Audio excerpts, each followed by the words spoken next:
Hey, what's up guys, Metal571 here, and only people who are watching this after the fact will see this part of the live stream. Except for the really early people.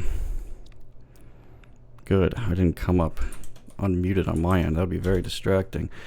Okay, so, amazingly, we already have questions. Actually, is everything good with the stream? Because, like, I don't even know how it sounds. Hopefully it sounds good.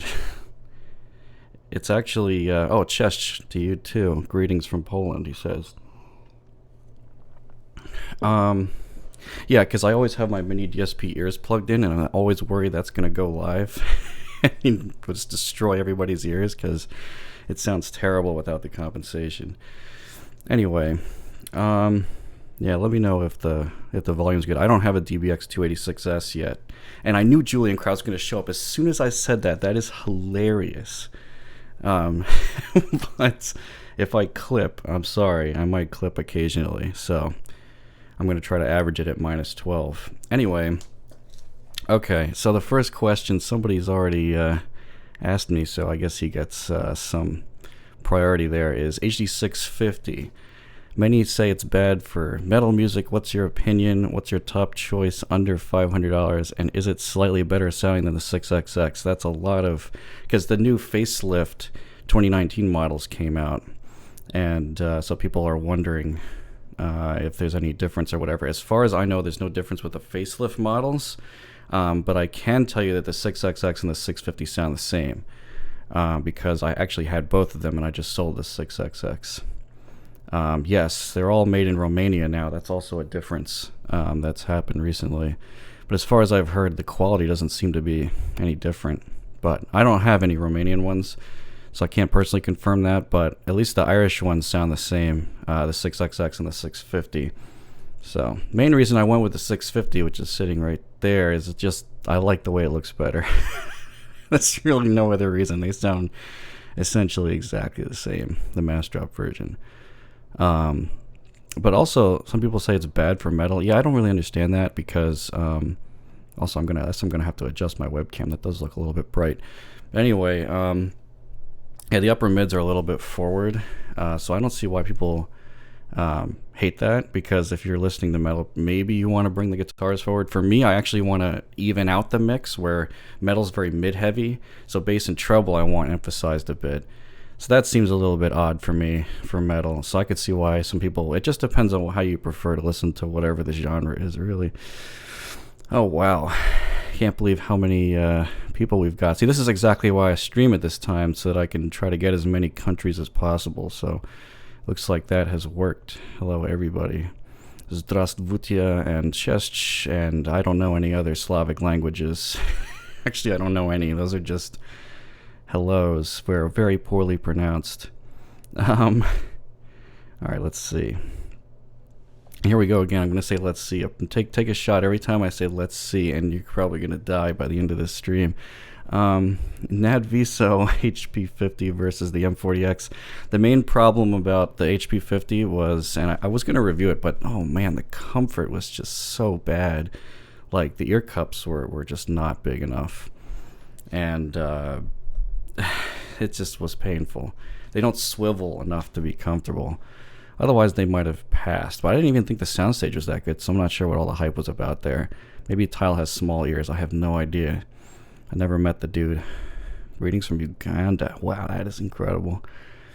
58X Romania measures the same as the other one. Yeah, I wouldn't expect them to change the functionality, like functional parts of the headphone at all. So that doesn't surprise me. No, I'm not in Chicago, although Zach is from ZMF. I'm over in New Jersey. Dirty Jersey. I want a headset that has amazing immersive bass for price range $100-$175. I just read that as cheap with amazing bass. Probably the Creative Arvana Live. That's pretty good stuff. Or, some of you might have noticed, the K371 is actually what I'm wearing, because I'm pretty sure it's going to replace the HD 380 for my monitoring headphone of choice. That's how much I like it. There it is. I was waiting for the beans question. Beans are good, yes. But you could put the K371 anyway on that list for immersive bass, because they got quite a bit of sub bass. Um, did I hear the K845 BT? No, but it does look like it's using the same chassis and everything as the K550, so I wouldn't be surprised if it sounds similar. Yeah, I know. Russian is Privyet, or apparently the formal version is Здравствуйте. I don't know. That was too formal. Let me fix the exposure here because, well, that is not fixing the exposure. There we go. That's better. Yeah, the automatic. It's amazing that in 2019, Logitech still can't make a webcam that actually does a good job with exposure. So I always have to run it on manual. It's just so funny. DT77080 did become Doom. Yes, Doom version. DT77080 was so good. Yeah, the originals were. I don't know when the changeover in sound happened, but like, they didn't make it as good. I'm wearing the K371. That is the new AKGs. Yep, here it is. So, because I think they're gonna replace the 380 for me. Yeah, I don't know if I'll sell it yet. I might though. You might have some problems getting pads for it in the future. So just so you know, because they are discontinued. I don't know how long they're gonna make the pads for them. Hopefully a while. Anywho. Difference between the K361 and the K371. Nice bird picture. I know someone else who uses that. I have not heard the 361, but something that's interesting that I found is that in the specs, in the data sheet for the 371, it actually says that these are tuned on purpose to the Harman response, and the K361 specifically omits that, so I wouldn't expect the exact same sound from them. Answered that. Can I try AKG K612 Pro under 500 euro? That's quite a claim. Yeah, I haven't actually heard the 612. I just gave away my Q701 not too long ago. I listened to it again, and it does sound great, but it's just way too aggressive in the mids and highs for me nowadays. Yeah, that's my original guitar I got when I started playing, actually back there in 2004. That's an early 90s BC Rich Warlock that's been custom painted. It's a really cheapy headphone. Yes, it's a really cheap guitar, actually, even at the time. Let's see. I had a 789 with an SU8 and A bead versus the i-Fi X DSD. Yeah, I wouldn't be surprised if you kept the i-Fi. At least I hope that would be better, because isn't that like way more expensive than the SU8? I just played with the iCan Pro and the iDSD stack the other day at Bloom Audio, and yeah, it does sound pretty good with the Odyssey LCDs. Well, yeah, that's right, I did change out my bookshelves. So this one over here, the taller one, was in a different room, so we moved it in here. It seemed like it would be more fitting for headphones, because I wasn't really using all the shelves on it before, so that changed a little bit. Bring the clear next to ZMF Festivus.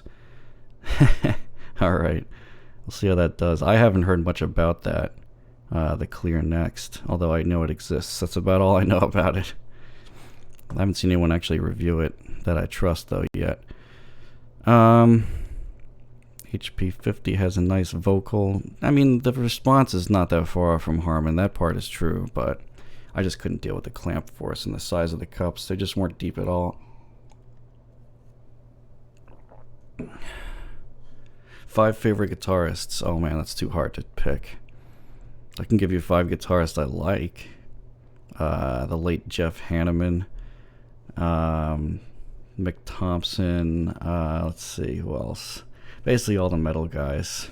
Hetfield, obviously. There's too many, honestly, to name.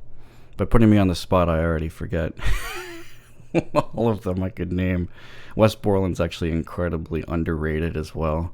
His guitar work, even though a lot of people probably hate Limp Bizkit. I feel like Limp Bizkit's one of those bands where no one admits they like it, but it's actually not bad. At least the early stuff. That was a long time ago. But anyway, yeah, Wes Borland has amazing chops. He writes some really interesting guitar riffs. Anyway, so there's 4. I figured the guitar would be a good prop, so I brought it in here today. Do I feel like headphone enthusiasts can get too caught up in frequency response? This is a really good one. That does happen quite a lot, and I feel like anyone looking at measurements, really, you can't like judge a whole headphone based on measurements. And I get that, especially Reddit in particular loves to do this. And oh, frequency response good, frequency response bad, headphone good, headphone bad, and it's just not that simple. I mean, especially with the incredible inaccuracy of the mini DSP ears, like, it just gives you a hint as to whether something might be good or bad. But yeah, people do put too much. They put too much emphasis on that, especially with how popular these cheap rigs are, and flat plates, which are arguably even less accurate than this thing, which is a whole video in itself, as usual. You like my shelf? Yeah, I've got quite a few things on there. I've got some storage cubes that are hiding some less expensive stuff, and the nicer stuff goes to the top, and that's a Cytec X52 hands-on throttle and stick joystick in there, and some model cars. Let's see, what do we got here? John Petrucci. Yeah, obviously that's a really obvious one as well that I totally skipped over. Recording label with great audio quality. Yeah, no, I'm sorry, I really don't know. I listen to just random stuff that may or may not have good audio quality, honestly, and so I wouldn't know. Maybe some people in here can chime in there. There are some like proper recording audiophile labels out there, definitely, but they tend to focus, I feel like, on jazz a lot. But maybe I have no idea what I'm talking about. Do monitor speakers sound better than headphones on soundstage and imaging? Especially, I would say yes, especially on soundstage and imaging. I don't think any headphone can sound like speakers 100%, not in terms of those. But once again, I don't have a monitor set up for sure. But I know for a fact that all headphones are trying to emulate speaker soundstage, and that's just not something that can really happen. Have I tried Audio-Technica Bluetooth headphones? I have not. Did I have a chance to demo Dragonfly Red or Apogee Groove? Those things are not even on my radar, honestly, so no. What in the world is an RP HD10? I don't even know what that is. Panasonic. If you don't want to pay the Uber flagship prices and you've enjoyed the Sennheiser sound so far from the 599 and 660S, would I suggest getting the 800s? No, actually. Believe it or not, because the 800 requires so much EQ to even get to that kind of sound, probably not. At that point, just take a look for a used LCD2, which is what I did. And you can get one of those for $600 to $700 if you look carefully enough. Just make sure it's made after 2016, or else it's going to have the very variable drivers and be out of warranty. Let's see. Easy to get into bands for metal. That's a tough question. I mean, man, that's really tough. I mean, the simplest, like, straight up metal band would probably be the mid 80s, like Metallica. Like, just to go with that, the classics like Master of Puppets and Justice for All. I mean, that's obvious, but you did say besides the big names. I'd have to know what you listened to so far to know for that. I hate the M50X. They are the worst headphone. I don't know. They really have no soundstage, and their frequency response is not good either. But I guess they were good years and years ago because there weren't that many closed-back options that were decent, at least at that time, as far as I know. How long can I have the HD600 on my head before I get tired? Forever, basically. Now, the reason why is because either you bend the metal so that it's less of a clamp force, or it just wears in over time, and they just don't clamp so much. So they're pretty much infinitely comfortable. Oh yeah, Soundwave Track said exactly what I said. LCD2 over the HD800. Yeah, for me in terms of tone, not that either one really sound realistic, but with EQ, I'd rather EQ at LCD2. Do I still own the Porter Pros? I should try the XE pads on them. Already ahead of you there. I already have them on there. And actually, you guys were right. The XE pads don't. The XE pads don't change the sound so much that it's like drastic. But they do change it a little bit. They make it a little bit more V-shaped, which is honestly pretty good. Sorry. Because the mids are kind of forward and they're kind of dead with the stock pads. But more importantly, I think it makes them more comfortable for me. So yeah, the XE pads and the Porter Pros actually get the thumbs up from me.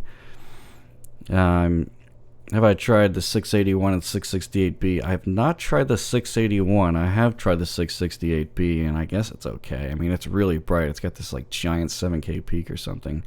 For some reason, it didn't annoy me too much, though, but I feel like with electronic music, it would probably be bad. Did I get to the Hi-Fi show in VTMS and Zeos? Oh, you mean in RMF? No, I didn't go there. But I've met the dudes plenty of times because they go to the New York Can Jam, and so do I.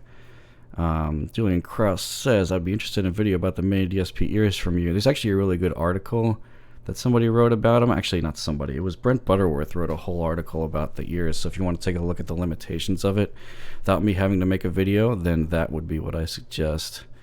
Favorite Sennheiser of all time. Right now, I'm still going to go with the 650 because, yeah, that's kind of my thing. I actually bought the 600 recently just to double check myself, and honestly, both the mids were more forward than I seem to remember, and the treble was really nice, but the mids being more forward actually sounded grainier than the 650, and I was surprised by that. Maybe it was just that unit, I don't know, but it actually sounded like the mids resolved better on the 650 as well as being less aggressive, which was surprising. I don't remember that. So I sold them already. And I sold the 6XX because I already have a 650 now that I bought, which is the same thing as the Mass Drop. Did I test the new high-res Amazon Prime Music? No. Yeah, I know. I think I saw that Reddit post about not hearing a difference.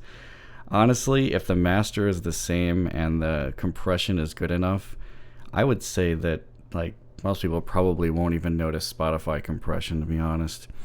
Any impressions on the AKG you're wearing, stay tuned. I'm going to be Yachesky Records. There it is. That's what one I was thinking about. They have good recordings. Yeah, the AKG, the K371. I basically tweeted out a hype tweet that was like, yeah, buy this now because it's good. And I still stand by that. I mean, this is a really nice headphone. It's kind of like a retuned K553 with less treble, a little bit less upper mids, and the bass has been mostly flattened out, but there's quite a rise in the sub bass. I actually measured it already, and that's how it pretty much measures. So it's definitely Harman tuned. So if you like a Harman tuned kind of a headphone, then yeah, it's pretty good. I'm so far behind here. I use the HOTAS to navigate my complex music library. That's hilarious. No, I actually prefer to just use my phone to navigate Spotify, honestly, which is kind of cool because you can do that with Spotify Connect. Do measurements made with the mini DSP ears line up with your subjective impressions? A lot of the time they actually do, which is surprising me considering how inaccurate the system is. I think for over ears it's somewhat comparable to the Gross stuff, and actually Butterworth did some comparisons of the ears with his Gross, and they were sort of close, but not quite, kind of a thing. But as far as in-ears is an absolute no. Like, in-ears on the ears is horrible. Like, the acoustic impedance is totally wrong is really the problem. I think Oratory on Reddit talks about that quite a bit, which is pretty interesting. But like the canal impedance is just totally wrong because I think it's just, I mean, yeah, you can look in there, it's just like a cylinder leading into the mic. There's nothing that's actually trying to emulate what a human ear canal is supposed to be, and that's part of the reason why they're so inaccurate, apparently. RPHD 10 is an MSR7 competitor. Okay, I had not heard about that. I'll have to look at that. I was talking about the Panasonic from before. Best vintage headphones I've heard. Ooh, that's a good one. Actually, I have Bert will be very happy about this. I have heard the R10. I think the pads were pretty screwed at the time I heard it, so the bass didn't extend very well, but man, is that a smooth sounding mid-range and treble. It's like a Warmer X00, I guess. It was pretty wonderful. But those are really hard to find in a working condition, and you can spend like $7,000 on one used in really good condition, and then it could suddenly break the next day. So like, I'm not sure I would recommend buying an R10, but I'm not sure if that's how it's supposed to sound either. Bert's been in this hobby longer than I have, so he probably actually knows if he's still watching. Favorite closed-back headphone at the moment? Favorite closed-back ever? Definitely the ZMF Atticus still. I have to EQ it a bit, but I like that more than the Icon. Price for best bang for the buck. This is tough. because it depends on what price range you're looking at. I commented on one of Fowler's videos the other day when he was talking about bang for the buck, and I'm just like, this is like impossible to judge, because people could say that why even buy a Porta Pro at like $50 when you can buy a KSC 75, or why buy a KSC 75 when you can get a Yincro X6 at like $9 or something. That's the problem with value. Thank you for the super chat. Is the difference between the LCD2 and LCD4 significant? Oh yeah. It's like crazy. The LCD2 to the LCD3 is noticeable, but then there's another jump above that, which is really ridiculous. So yeah, the LCD4 is pretty serious. It's just really heavy. That's the only problem. That's really the only thing that would keep me from actually owning it. Why did I not like the HD25? Oh, it was really grainy. It was just really grainy. I mean, the tone was probably better than any of the Sennheiser closebacks, but like the combination of the grain on the level of an HD 280 on the one that I listened to, and the on-ear design, which is just not comfortable at all for me. Yeah, not so great. Let's see. Saint Anger is the worst I've heard so far. Yeah. You know, it's funny because I started learning guitar using that album and some like Nirvana albums way back in the day, and the Saint Anger riffs are so fun to play on guitar, but yeah, it's not a musically interesting album for the most part. Does converting MP3s to FLAC with Audacity actually change anything? Yeah, the file size, but not the quality. HD600 killed my head after some time. Yeah, you gotta stretch the metal on it. I tried the Tagstar Pro 82. No. Has a K712 compared to the 6XX after using EQ. I think I couldn't quite get the treble to sound like enjoyable for me, but I think it did resolve a little bit better. However, so I don't know. Those are kind of a mixed bag for me. They're a really flavorful flavor headphone. Did I never leave my door open before? I thought I did. There's not much out there. That's just the rest of the place. And 2 acoustic foam pieces are peeking out there. Let's see what else we got. HD800 is actually worth it if you get them at pre-owned market. Yeah, they are, if you like that kind of sound. Definitely. I mean, I always keep mine around because that's what's sitting next to the LCD2 over there. Because of the soundstage, mainly. Yaxi pads rock on Porta Pros. Yeah, they're pretty good. I'm surprised. Usually, pad swaps are a complete disaster, but with a headphone like that, it actually kind of makes some sense. That's probably because it's an on-ear. A little bit different and lays flat against your ear, which is quite a different style of headphone than most of the ones I review. I have to choose between the K550 SRH 840, Sennheiser 4.40 BT, AKG K845 BT. I'm sorry. That was really funny. I don't know. Reading all that, it just made my head spin, even though it's only 4 headphones. Between those, yeah, I would still take the K550 there. Blah, blah, blah, blah, blah. What else we got here? Best technical closeback under $250 with EQ. It's still like kind of a tie. Getting ahead of my review here between the K371 and the K550. I think it's pretty close. Those are pretty good. Honestly, the DT770 actually is very technical as well. I just cannot deal with the frequency response of the thing. It's just way too bright. Okay, how much does power headroom matter for planers? Depends. Some of them are not very hard to drive, like the LCD2, but once you start getting into the LCD3 and the LCD4, I actually have heard some minor differences going to a powerful amp with that controls the bass. They can be more dynamic, and the treble actually can be more detailed as well. So like it depends on which one. That's just an example there. But like, as far as planers go, like taking any specific headphone technology and just applying it to all headphones of that use that technology doesn't really make a lot of sense, because it doesn't necessarily imply any specific kind of sound. Like, you can make a bad planar and a bad dynamic and a bad E-stat. I mean, that's just the way it is. So you're definitely not late to the party. I'm going to be doing this for a while, probably. Feelings and opinions on True Wireless. I don't know yet. I haven't really heard that many of them. I thought the Momentum True Wireless sounded alright. I don't know if it's worth paying that much for it.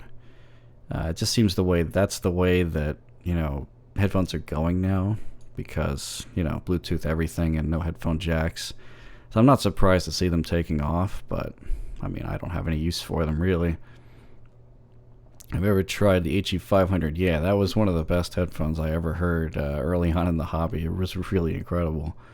So yeah, too bad they don't make that anymore. Loving the 6XX and the JDS Atom. Great value setup. Yes, it is. So I suggest people stop watching this channel. Just get the 6XX and an Atom, and don't keep buying anything else. Don't be me. Have I tried Bioelectric or ECP? No, I don't do boutique amps and DACs generally. That's not really what I'm focused my reviews on, to be honest. Recently checked out the HD600 too to see what I thought after so many years, and I agree. Shocked that I prefer the 650 now more. Yeah, I think that Sennheiser got the 650 right when they came out. They actually thought, hey, maybe we should go a little bit warmer than this. I think that's pretty right. The only thing that people don't like about it, I feel like the most, is that the mid bass gets even more bloaty on it because the mids in treble are more shelved down, I think. And that's true. That's a real coloration that you may not notice because everybody loves that headphone, and so they use it as a reference, including myself. But really, the mid bass is not quite right, and it does roll off loud at the bottom, as they all do. So, but that's the way it is. Old school design.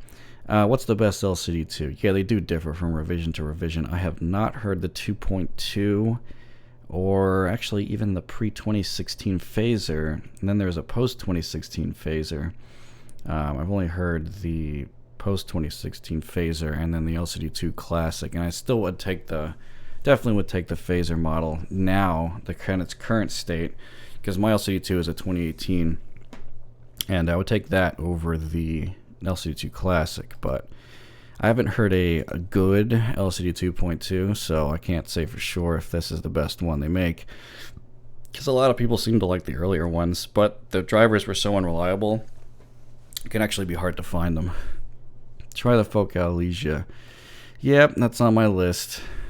It's on my list. How's the treble on the 371?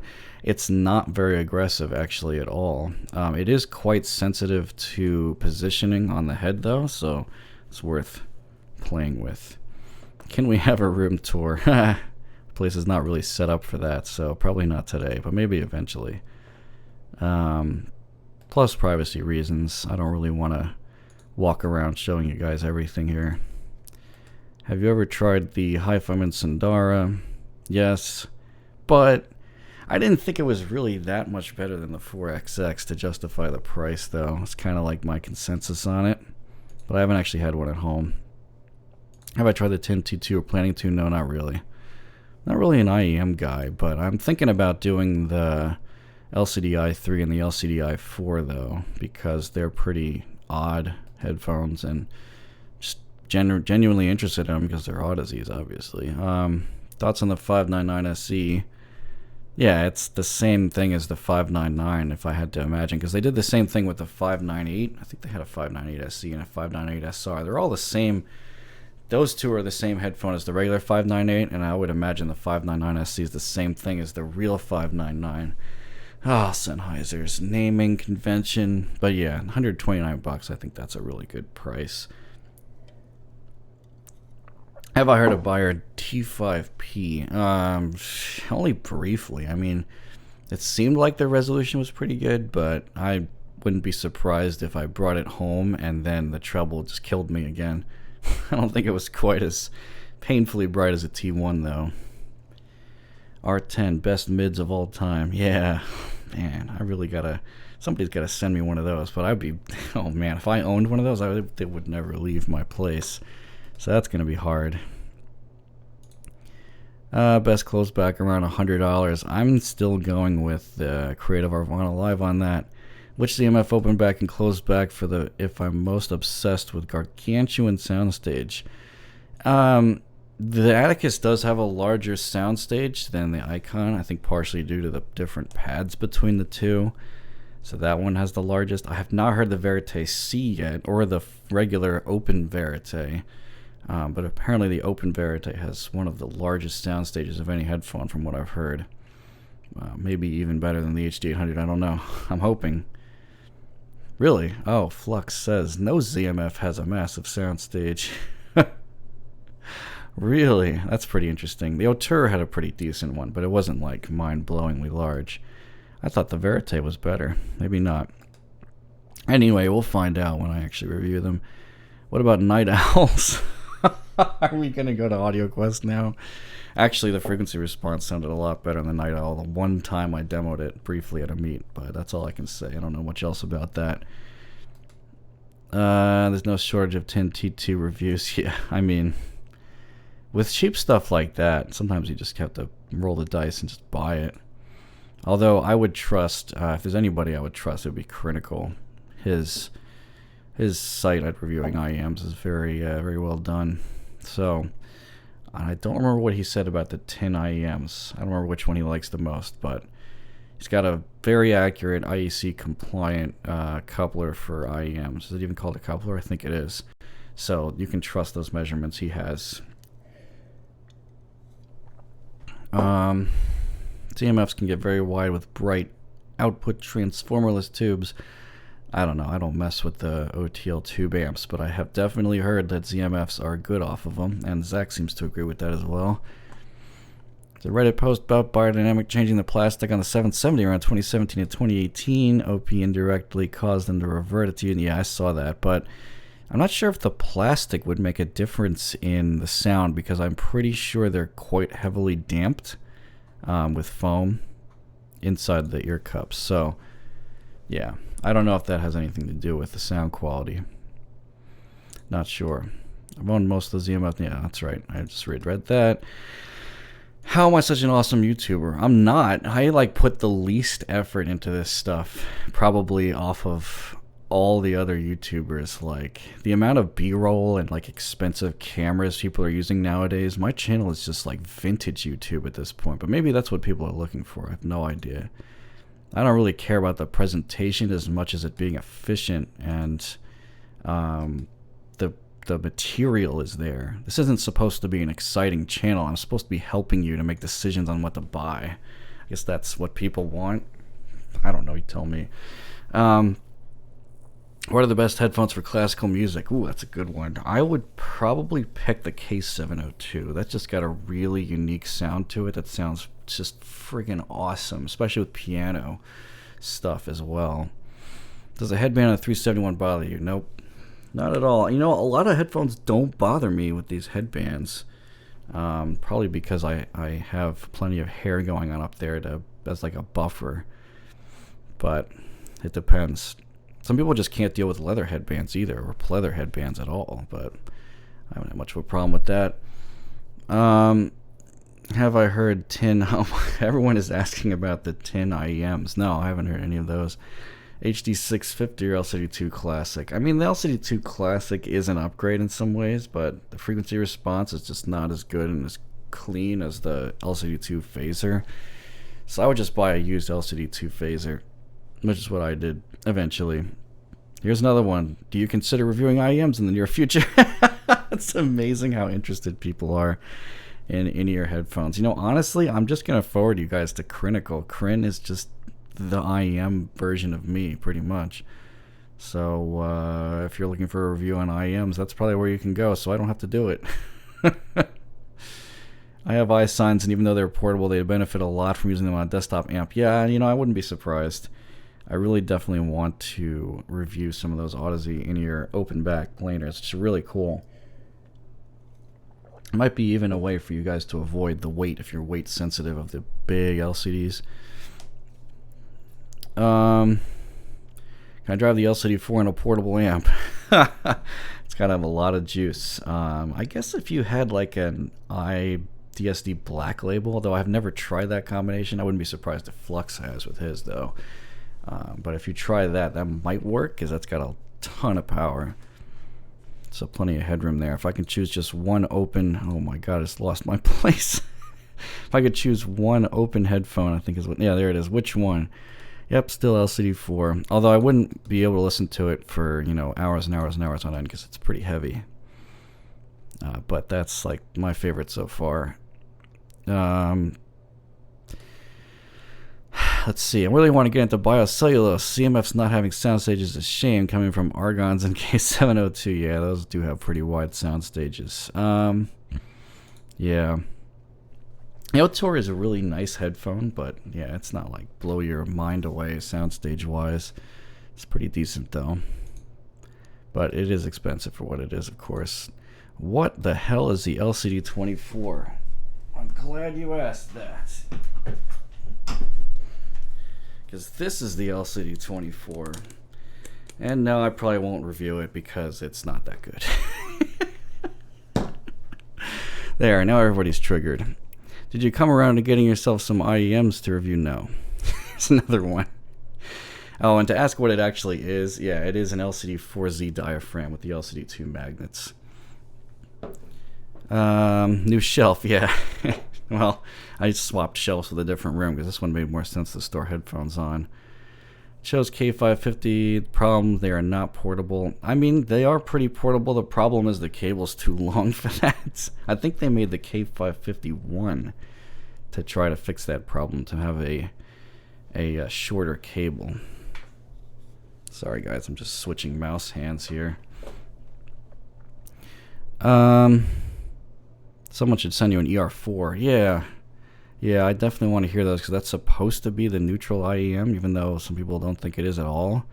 So that's really interesting me. 599 versus 58X. I'm glad you asked that. That's a good one. They're actually both alright for the price, but the 58X I think has a frequency response that more people will like for music, but it suffers on soundstage versus the 599.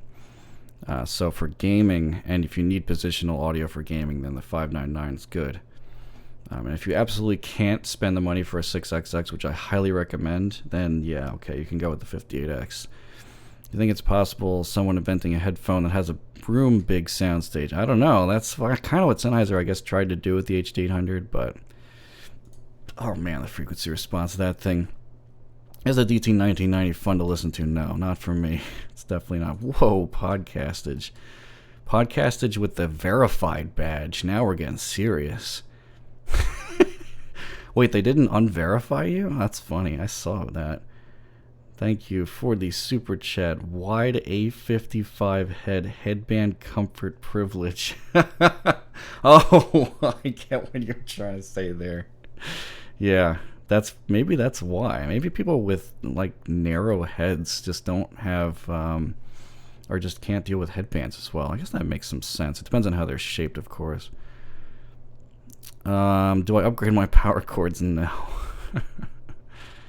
Verite stage width is good, but they have crazy depth. That sounds pretty positive to me. Do I have any thoughts on Shure IEMs? Actually, I do not, Bandrew. Not tried that many IEMs, as I was telling a lot of people. Don't you use a 7506 anyway? X00, the Emutique. Yeah, I get that question a lot, and it's pretty interesting. I didn't review the Emutique, but I spent some good amount of time with it at home, and it has more detail on the highs, but the upper mids are also more aggressive than the X00. So that sounds like what you're looking for, then. It's pretty good, but the problem is, well, for me, it was just too aggressive in the mids, and I just didn't find it as enjoyable. Even though the highs are quite a bit better. Creative Arvana Live is ugly and cheap, but sounds amazingly. Yeah, see, here's the thing. You gotta completely ignore what things look like in this hobby. Unless you're going outside. Then you probably need fashion headphones like a B&O H6 or something. Too bad they don't even make those anymore. 598, 599 SC are just the black editions. Yeah, that's true. 599 SR was Amazon Black 598 with the 599 headband. Oh, is that what that is? Okay. Yeah, the 598CS and the 569 sounded pretty much the same to me. So that's really odd. I don't understand why those are still separate models. What do I think of the new 600, 650 design? I think it looks pretty good. Honestly, I don't see why they would have changed the sound, but apparently the molds might have been getting old because, you know, they've been around since the early 90s and the early 2000s. So I'm not surprised that they redesigned that or made new molds. I wouldn't expect them to sound any different. I don't know why they would need to change that. Thoughts on Aeon Flow Open? I have not heard those for long enough time to know for sure. But they definitely seem better to me than the closed by quite a bit. Frequency response depends on volume. Well, that's just the way your ears work. As you turn stuff up, I think it's called the Fletcher-Munson curve, will affect how you perceive sound. That's just kind of the way it works with any headphone. Although some headphones, when run at very high volume, will go into harmonic distortion land where things get kind of muddy. Hi, I just want to know if Shure 1540 pads on a Fostix T50.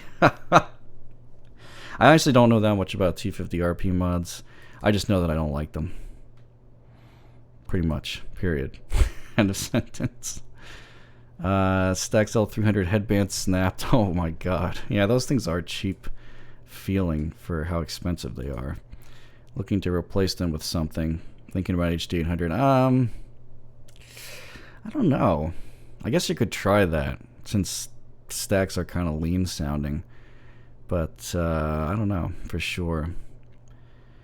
Yeah, the iSign needs EQ. You definitely have to run it with some kind of EQ. And I think I would end up EQing on top of the Reveal EQ or just design my own, to be honest. But if the technicalities are good, then that's kind of interesting. My go-to amp and DAC. Right now everything is going through an S-DAC balanced and the 789.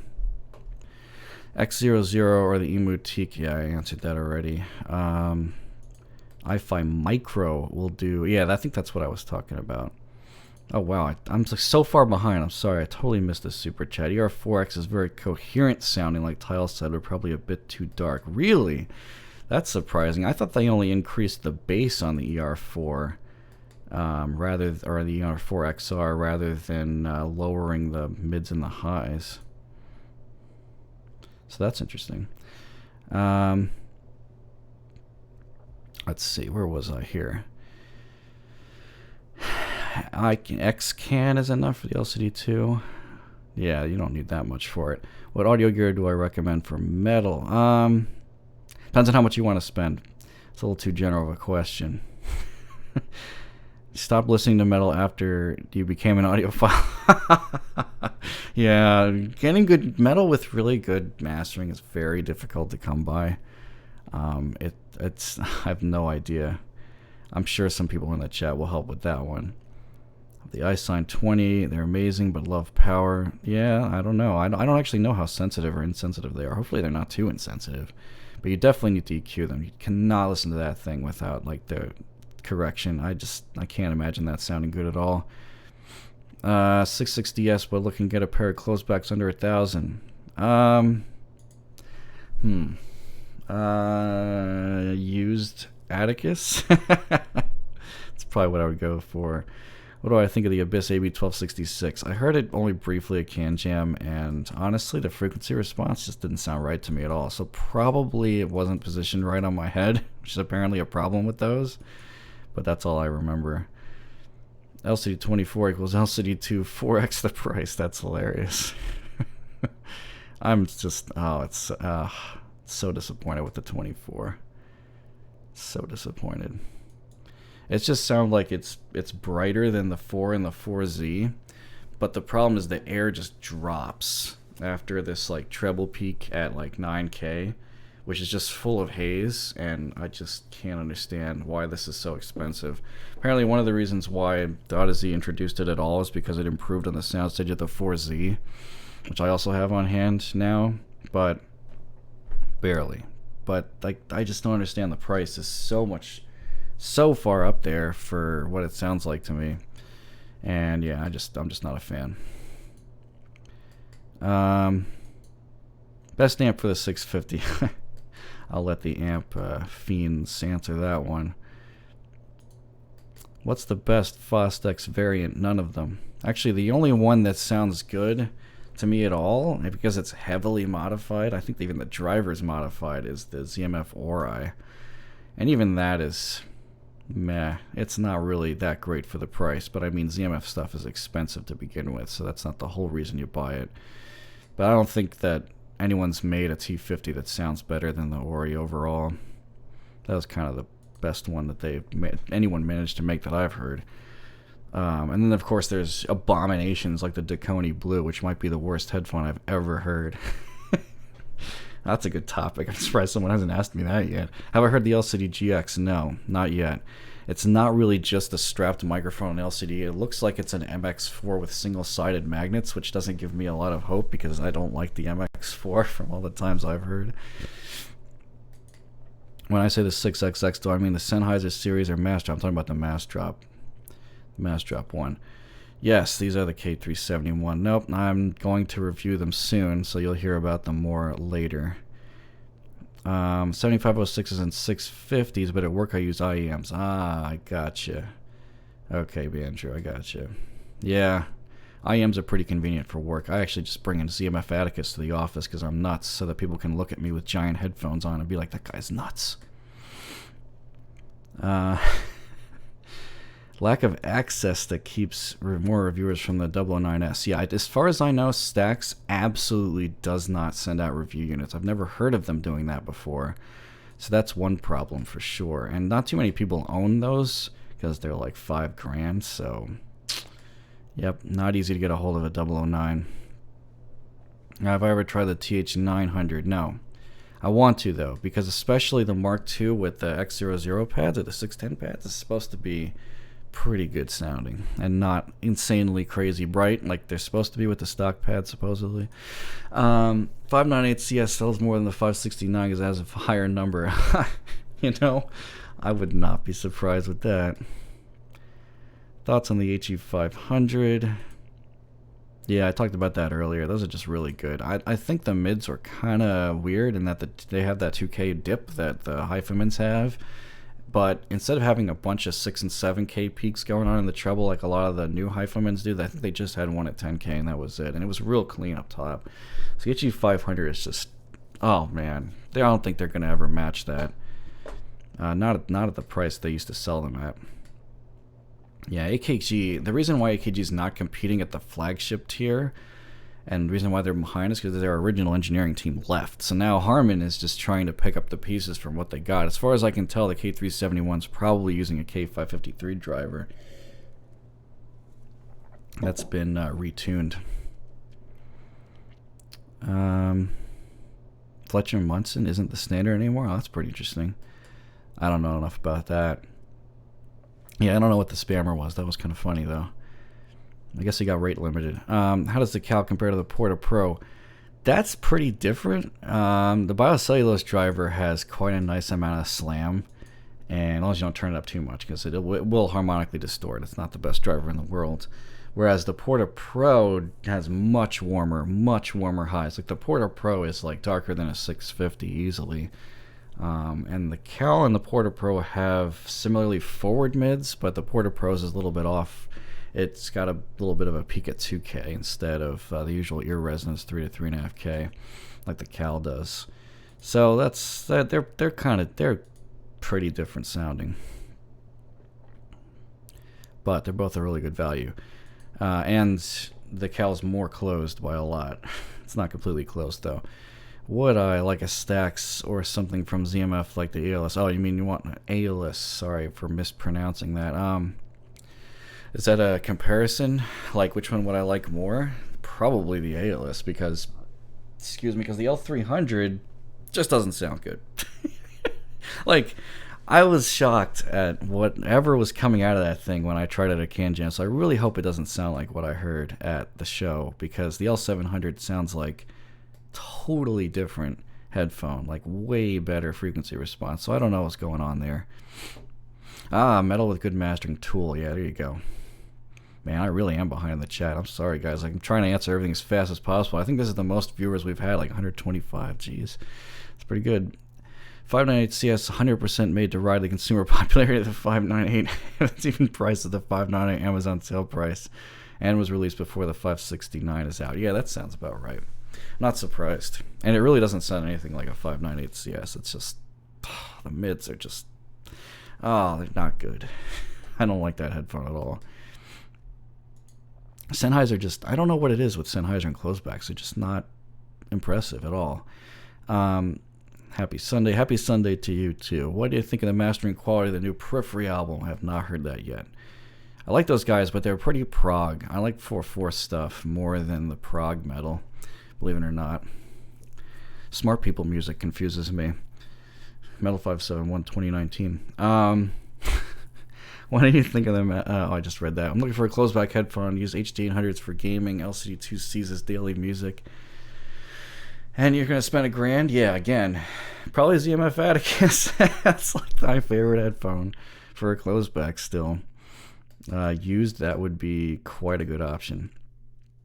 They didn't touch the mids in trouble on the ER4 XR. It's just the ER4 in general has recessed 4 to 9K. Oh, okay, all right, I gotcha. I thought you were talking about like the upper mids around ear resonance were recessed. I was like, what? That looks pretty aggressive to me. Most of the times I've seen that. And yeah, sorry about the air conditioner noise, which is now gone because, you know, it's like 80-something degrees over here. Holy crap, it's 88 degrees. Wow. That's Fahrenheit for people watching overseas. It's not, I'm not boiling here. Can we trust ratings measurements? Only so much as you can trust Tiles measurements, actually. Ratings uses, I believe, the same, if not at least by the same brand, Head Acoustics hats, the HMS. So, and that's not really a standard. I believe that's not a standards compliant hats 100%. So, only so much. I'm hoping that they switch to something from B&K and Gross eventually. And then you'd probably be able to trust the measurements just that much more. But it's still better than anybody measuring it with a mini DSP ears. I really like the HE500. Mine's starting to act up. Yeah, they're getting old now. It's just, it's disappointing because it's such a good headphone. Well, thanks, Podcastage. Can we trust any measurements? That's a great question. I don't think any measurements are 100% trustable, to be honest, because there's just so much involved. Positioning, averaging, the type of headphone it is, closed backs, sealing, not sealing, open backs, just being positionally variant. It's very hard to measure headphones, guys. It doesn't matter what rig you're using, but at least we could start with a more accurate hats. So that's definitely something I want to bring up there. I give a minute review of the Atom and 58X. I mean, I reviewed the 58X already. Didn't think it was really worth it if you can get the 6XX. The Atom is just everything that you need for $100 in an amp. That's all you need to know about it. It's got plenty of power for most headphones, including especially the 58X, but it'll also run the 6XX. If you've got an Atom, you might as well just get the 6XX because it'll run just fine. Most detailed headphone are $350. Oh man, it's really putting me on the spot here. That's tough. I want to say it's pretty close between like the, yeah, but I got to think about the planers. I don't know. My gut feeling is like a K712 tying with a 600 ohm DT880 or something like that, but I'm not sure. Any plans to review the Ross and Audio Rad Zero? Yeah, maybe if the guy gets back to me. Nah, I'm sure somebody will eventually send me one of those. I want to, though. Serious. What new serious audiophile music have you listened to since the last live chat? That's great. You know, I actually kind of like the MMW stuff, the jazzy. Those are some of my test tracks, and that's because Tile used this is a song called Chub Sub by them, which I thought was really cool. I'm talking about, I don't even remember. All I know is like the letters, and I don't even know what it stands for. Medeski, Martin, and Wood. Is that it? I think that's it. Thank you for the super chat. You are most welcome for me doing these live streams. It's just easy for me. I mean, you guys just ask me questions and I answer them. And I may or may not know the answer. So, you guys are quite welcome. It's not hard for me at all. Have I tried the Biodynamic Custom 1 Pro? Actually, I have. That's quite a warm headphone for a Bayer. But I just don't think it's particularly interesting. I guess it works okay, but if it was like maybe $100, but I think it doesn't go for like 200. I hope not. M40X versus K550. Yeah, no, it's no question there. The latter is more technically definitely a more technical headphone. But neither of them have a perfect frequency response. But again, the K550 is a little bit better there. What headphone do I hate but everybody loves? Oh, that's really easy. M1060. M1060 is a terrible headphone that should never have been released. It's broken from the factory. And I hope that they fix it with the new one. What is it, the 1070 or whatever? But honestly, my hopes are not very high for that.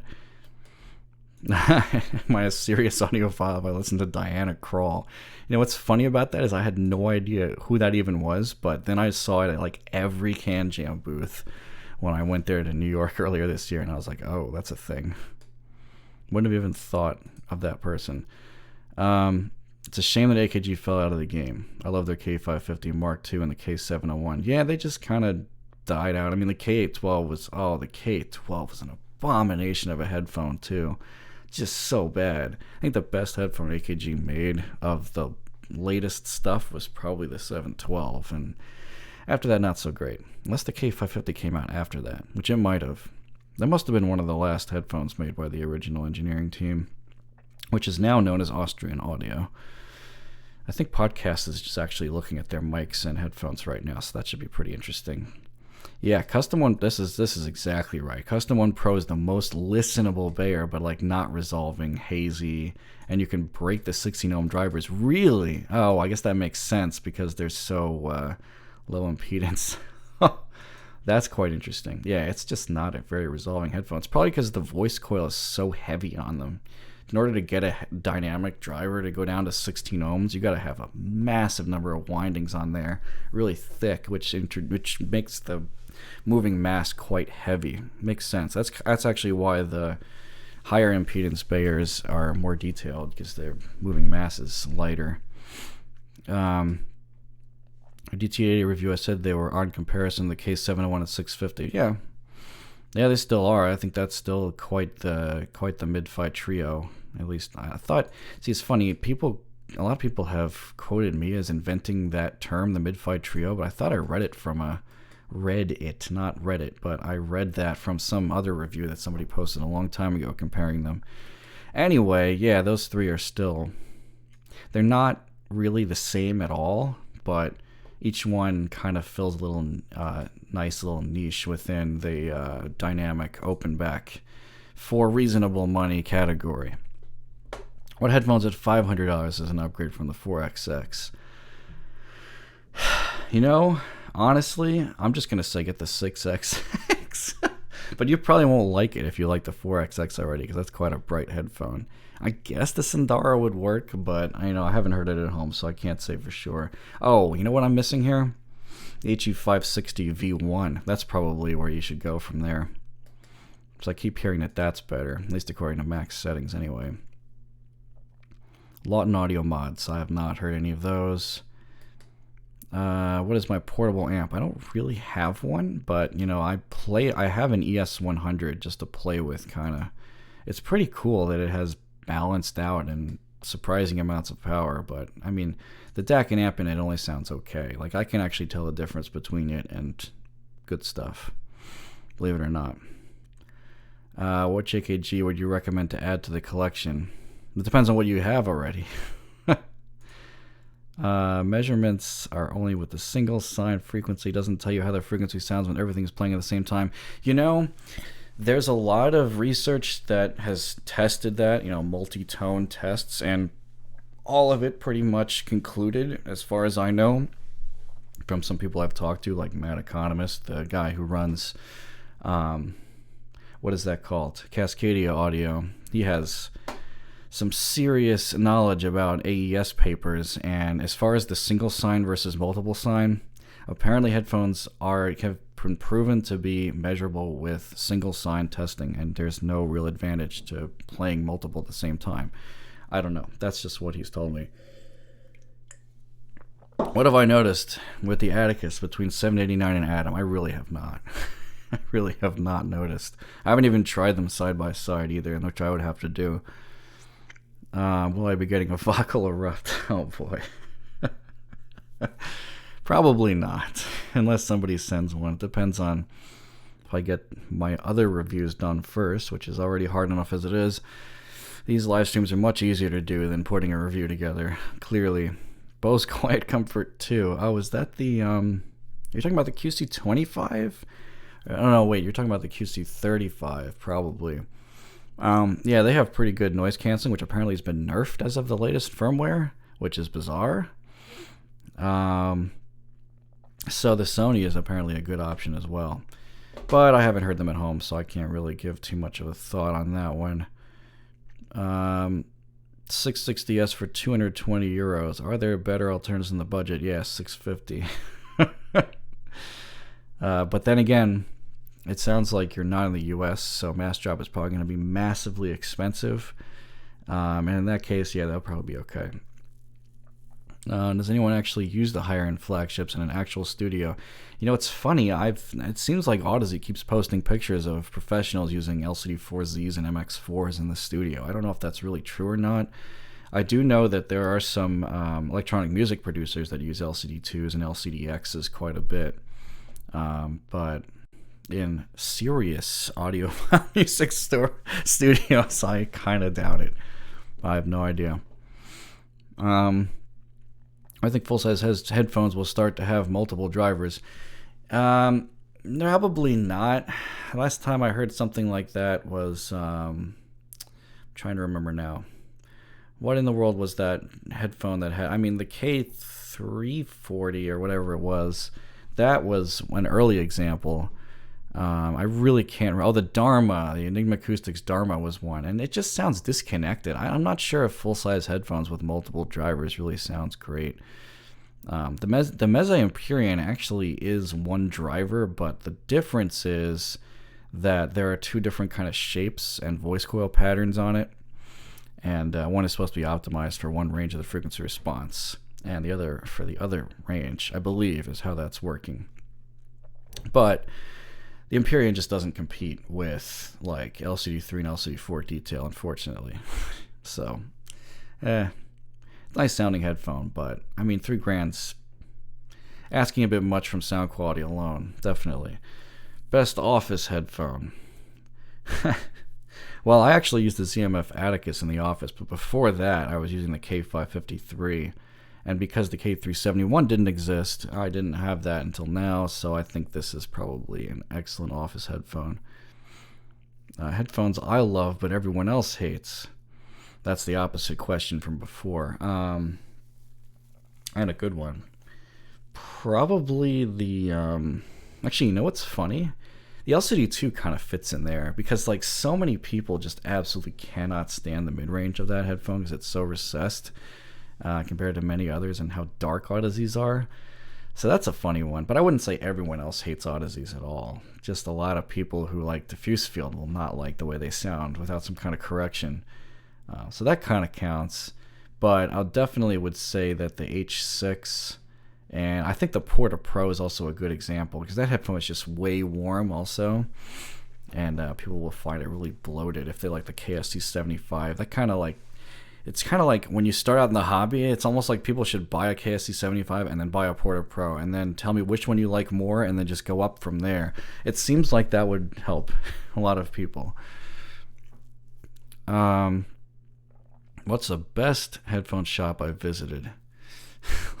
They really don't have any of those in the US. It's really not enough for me to even say. Although I'm probably going to try to visit some when I go to New York. Early next year for CanJam, because I'm gonna come in on the Friday, and I might go to some headphone stores over there, probably with max settings. I think that's what he did last year too. So I've never been to things like Audio 46 or the B&H or anything like that. So I might try to stop at those places if they're open. So that could be pretty interesting. But other than that, I really haven't been to any headphone shops. I wouldn't call it a headphone shop, but Bloom Audio is near me. That's a distributor, not a headphone store. So I've been hanging out there from time to time if you've been following Instagram. of them or my Twitter. Let's see. Some people relieve the clamp on KPH30i by putting it over a box overnight. Yeah, you know what's funny is it almost seems like Koss made a power move on the KPH, because they posted a YouTube video of them stretching and unstretching the headband of it, I think for like 12 hours. And I was like, oh, okay. That is pretty reliable after all. Oh man, it's already been an hour. You guys are keeping me busy. Let's see. Do I prefer the 712 or the 701? Actually, I prefer the 701. It's a little more normal sounding. 712 is a little more detailed, but like the mids have this like peak thing, whereas the 701 and 702 just have a peak. I'm talking about around 2.5K. So, headphones similar to the 8900X. What's a direct upgrade from that? Probably an HE560, which is fairly forward in those regions in the same places, but way more detailed. What I say, Can Jam New York is one of the best shows to visit. Yeah, it's fantastic. There's so much to see that I think I only went for one day in 2018, and I was like, this is nowhere near enough. So I actually went both days this past year, and next year I'm going to go for Friday night to try to check out some audio stores and then go for both days, because there's just so many booths that it's actually difficult to listen to everything in a serious manner without spending both days. So that would be my other suggestion. If you want to go to a Can Jam at New York, try to stay the whole weekend, because you're probably going to need it. Plus you get to meet me, because I'll be walking around the show floor, of course, probably with Z and DMS as well, and max settings. Do I like to see Sennheiser make planar flagship? Yeah, that's something that I think a lot of people have been asking for a while now, is like an HP 600 or whatever. I think that would be amazing. I'm honestly surprised that they've stuck with dynamics for so long now, and I really want to see what they can do with planars now that that's becoming a normal thing. But who knows? I have no idea if they're working on that or not, but it would be really cool. Thoughts on the Sendy Iva? Max Settings did a pretty accurate review of those. I didn't get a chance to hear them at home because I'm like very slow at releasing reviews, so they were gone before I could get at them anyway. But the treble is just crazy detailed for the price, but apparently the mids are just not that good. So, best headphones for metal. A900X, ZMF Atticus are probably my two favorites. They're so fun. So is the B&O H6, but that's not really made anymore. Those are my favorites personally. I think the X00 is probably awesome as well. Yeah, definitely. Style game in this apartment seems slightly improved. No, not really. I mean, This is not. I don't decorate really. I'm just an engineer. Nothing is like decorative here. It's all mostly functional, which is pretty funny. Have I listened to the Sennheiser Orpheus? No, and I really want to, but hilariously they didn't even have it at Can Jam earlier this year, so I didn't get a chance. You got me with the Erupt. Oh boy. Yeah, I'm sure it's not very good. Do I still recommend the X00? Yeah, definitely. I think it's pretty good. It's somewhat expensive for what it is, but it's also got a sound that's just wonderful for a lot of modern genres. So yeah.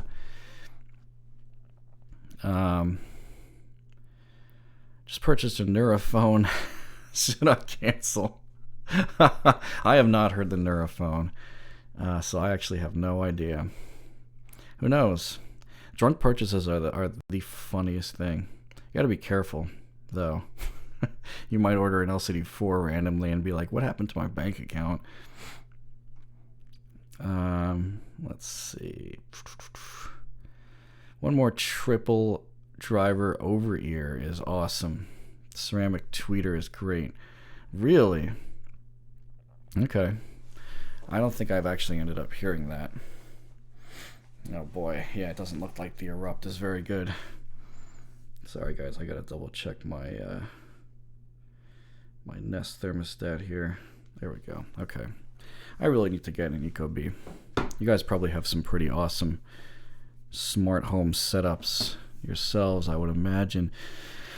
Let's see what we got here. SoCal is probably the best can jam. Yeah, I don't know. Max would, though, because he's gone to like all of them. My favorite headphone brand. I don't like to specifically call out headphone brands because pretty much all of them have some good products and some not so good products. But, you know, if I had to pick two, I mean, they've pretty much been ZMF and Odyssey for some time now. Sennheiser is just too varied for me to say it's one of my favorites because it's really the 6X0 line in particular that's just amazing.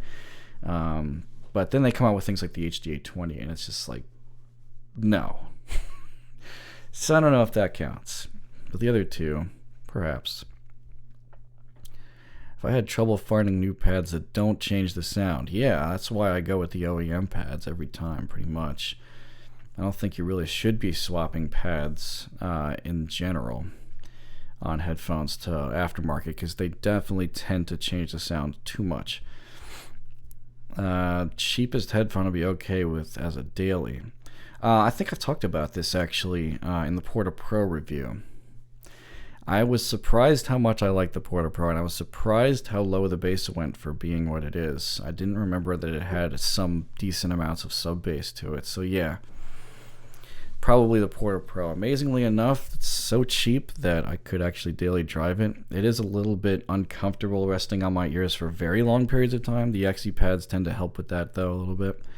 So I might be able to do it. Let's see. Oh, the headphone I'm wearing right now, AKG K371. I'm going to be reviewing that soon because the K553 is discontinued, and this is really the replacement. Oh, Resolve has arrived. The best reviewer. Yeah, they did discontinue the B&O H6. The second gen was pretty fun, but yeah, I'm probably gonna sell mine just because I don't use it much anymore, especially because I have the Atticus, and because it's not sold anymore. So if you really want one, I probably will be putting that up for sale. You guys are forgetting Bert reviews. That's the other reviewer. He was here earlier. I don't know if he's still here. Should I get a 599 or the HD600? The difference is the HD600 is noticeably better in detail, but smaller soundstage. So if you're going to listen to music, I think the HD600 is better. Oh, hello, Sips and Sounds. I don't have the Verite Closed scheduled. No, and that's because I don't have it yet. But I think Zach, last time I heard, told me he's going to send me the closed and the regular Verite sometime next year, I think. Once they start getting into rotation because I think they're still trying to ramp up production of them, as far as I remember. I'm sure I'll get a chance to hear them at Can Jam at least. Have I tried the K340, the old one? No, I have not. That's actually kind of cool because I kind of do want to try that. It's very, very few headphones that have that hybrid combination of the dynamic driver and the, what is it called? It's not electrostatic because it doesn't require power. It's a permanently charged. Cannot remember the name of that. But I haven't heard many hybrid headphones like that, full sizes. If I heard the Aria, I did briefly at Can Jam. I know Resolve is in love with that thing, but I cannot speak positively or negatively of it, to be honest. I did like the Ananda. Yes, thank you. Electret. Wow, so bad. Can't believe I didn't even think about that. Yeah, the Electret and dynamic combination in the K340 is pretty interesting. It's like the Dharma, but old school. Very old school. I actually do have a K240 Sextet from the 70s, and with the original pads only, it sounds pretty sweet in the mids, like really sweet sounding. I don't know how else to describe it. It's really unique. It's very cool, but it's so old, and it's like somehow still going, but yeah, not something you want to do unless you're an AKG collector, but I think it sounds pretty cool. Yeah, that's right. The Porta Pro uses the same driver as the KSC75, but the KSC75's got the titanium coating, I think it is. I'm not sure why they coated it, but it seems like the titanium coated drivers are either brighter or something, because when I reviewed the let's see if I have it right here. Here's the KPH30i. I really don't take care of the costs as well as I should, but this guy is something that most people probably don't hear. Why is my... No, that's why. Yes, I am very organized. Cost would not be happy. Anyway, this is the KTX Pro 1. And if you notice, it says titanium. I don't know if it's going to focus. Probably not. There it goes. Titanium on it. So I think this is one of the only other ones that uses the titanium coating like the KSC75. The other ones do not. And I don't think the titanium coating necessarily implies that it's brighter, but it does seem to kill the bass extension.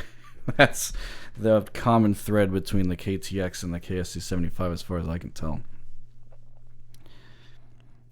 Have I heard the 601 and the 612? No, not yet. I definitely still need to review the 612. But I'd like to review it against like a 702. In fact, Olive from, what's that channel called? Clavinet Junkie. I don't even know what he's calling it now.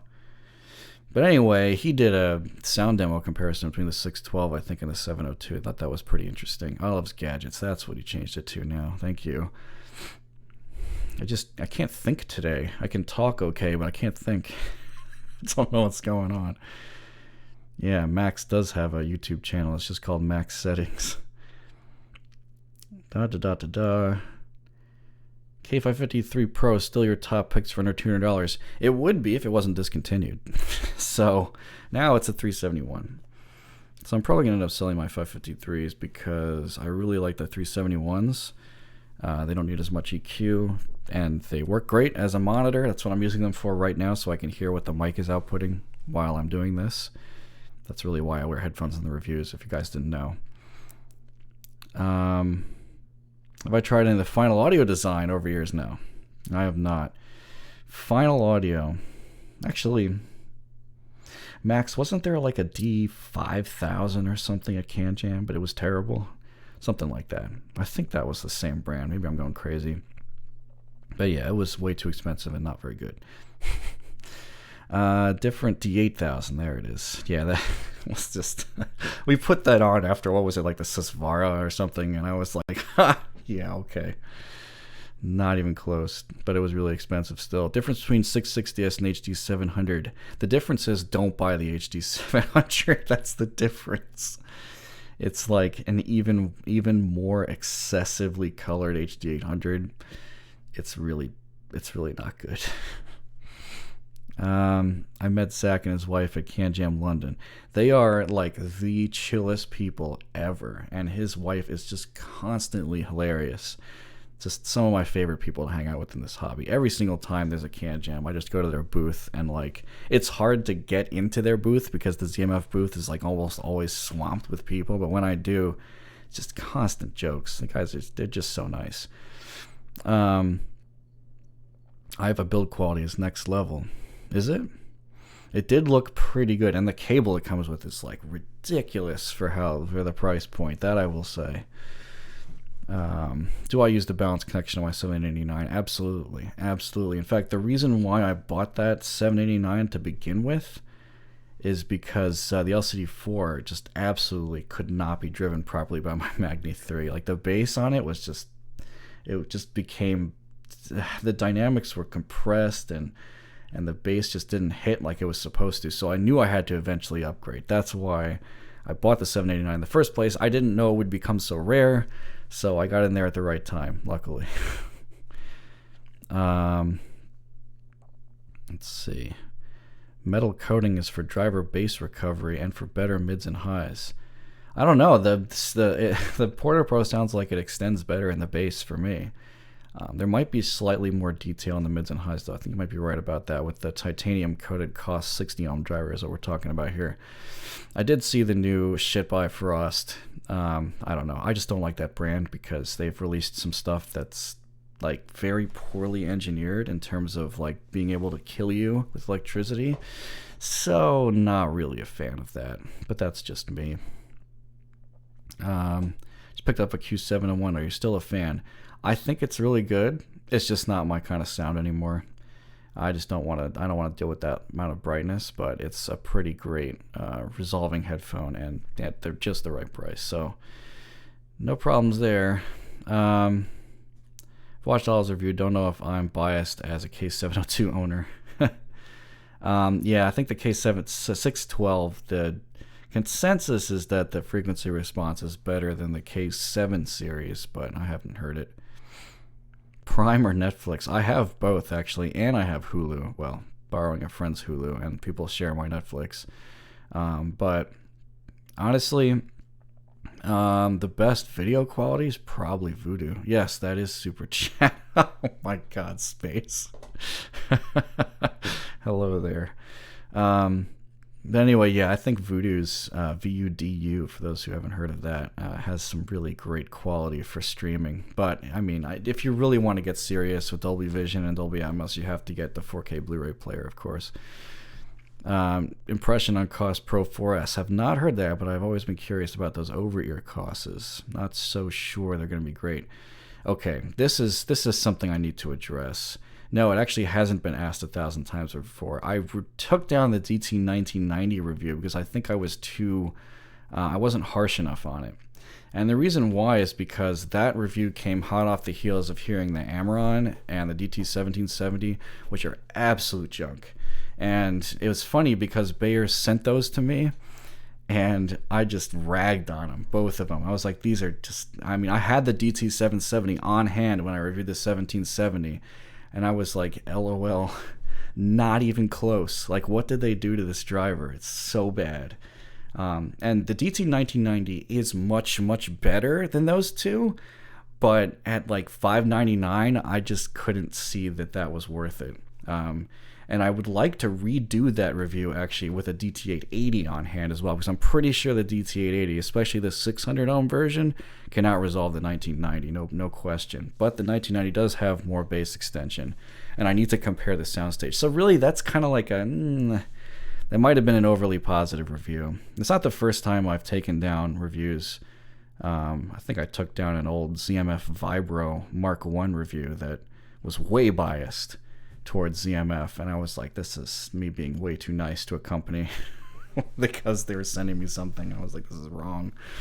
So I got rid of that. I am definitely not infallible, and I reevaluated the 58X review a little bit, and because that one got so much flack, and you know what? I still stand by it. I don't see any reason to buy the 58X if you have an amp, and I think the price difference is absolutely worth it still.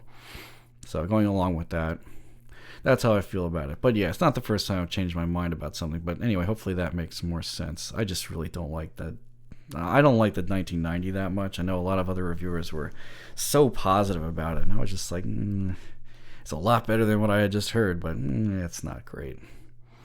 Especially considering it was like $600. That was a little weird. I mean, you're paying for the build quality almost more than the sound. I think that's what I said in there, but I think the conclusion was too positive. Anyway, should I do neck exercises in preparation for the LCD4? Yeah. Yeah. It's like, I think I'd measured it. I don't know if I actually have one here from Bloom. I could go measure it. But the website says it's about 730 grams. It's a big boy for sure. That's for certain. 712 for yours? Wow, that's a lot. I think the website says 735. It's pretty crazy.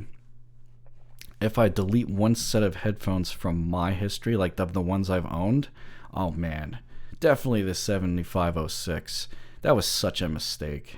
That's probably another one of those headphones that everybody loves that I hate.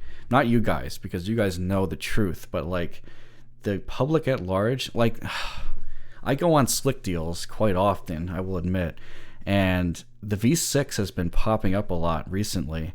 And every single time I'm like, this is not a headphone for listening to music. It is very aggressive. And everyone's like, LOL, best headphone. And I'm like, oh my God.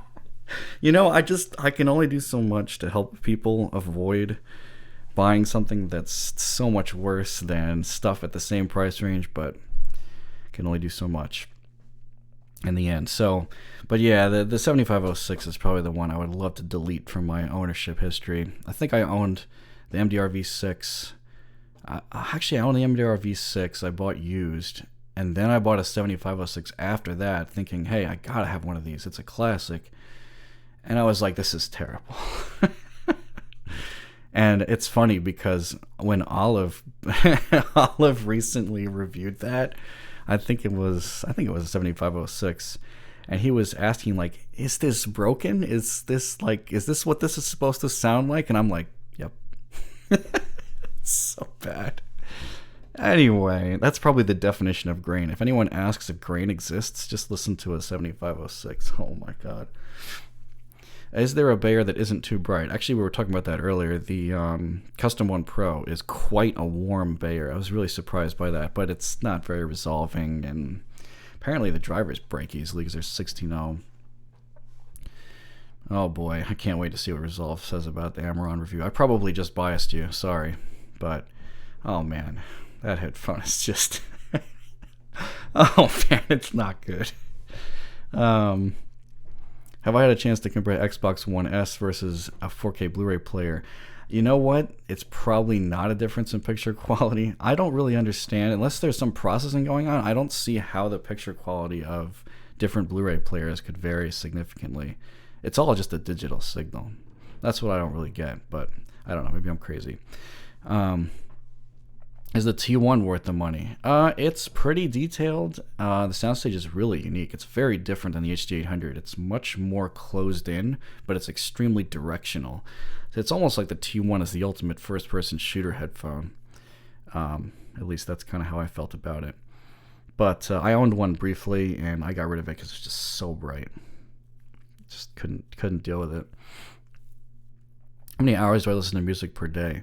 Not as many as people think. Some days I won't even listen to music at all. I'll just watch TV shows or something when I get home. But and sometimes at work, when you're a programmer, there are certain things where you really have to dedicate your brain to thinking about it rather than just fleshing out a bunch of simple code that's somewhat boilerplate. Because the latter case is where I'll listen to music a lot more. But if I really have to design something before I write the code, which people should be doing more often, but anyway, that's when I'm not going to be listening to music. I'm going to be trying to figure out what to do instead. Please use the A-pads in 1990s. That's what I did. Still not good. 3 times as heavy as my K702. Yeah, that's right. Odysseys are quite heavy. They are quite heavy headphones.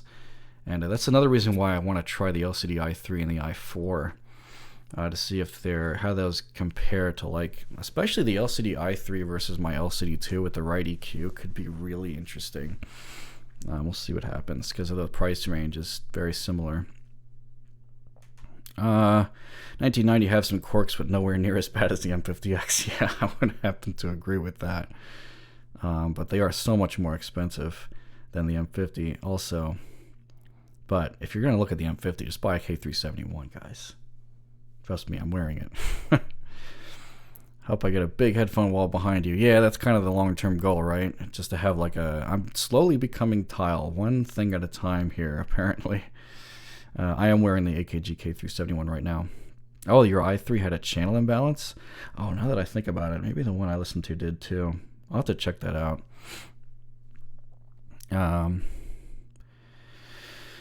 Blah, blah, blah. Yeah, M50X. I guess they're fine for a monitor, but yeah, I would go with the K371 if sound quality isn't even a consideration. The fact that these are much more comfortable to wear for a long period of time is already reason enough to try them. Same thing with the DT770, honestly. Oh boy. You're killing me, Resolve. You're killing me. Super positive Amaron. Maybe they completely changed it.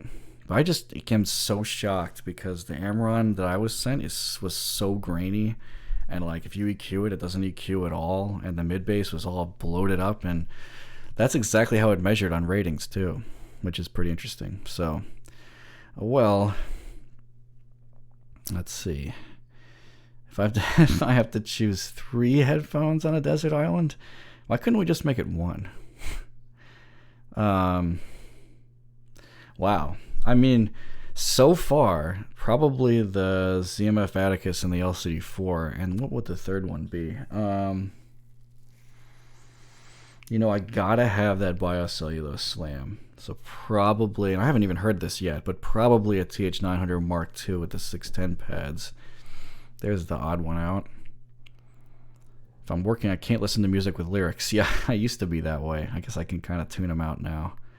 But I do listen to a lot of electronic music, which tends to not have that many lyrics either, unless it's just a sample.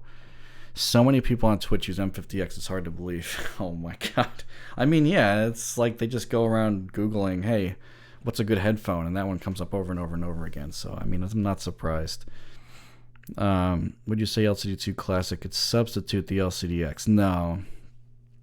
Oh, really? The phaser array hurt your ears? The regular LCD2 may not have that problem because it's not as heavy, so it won't apply as much clamp on your ears, probably. Maybe I'm crazy, but to think that. The pads are supposed to be thick enough so that your ears never touch the phaser array, so maybe the pads were just worn out. I have no idea.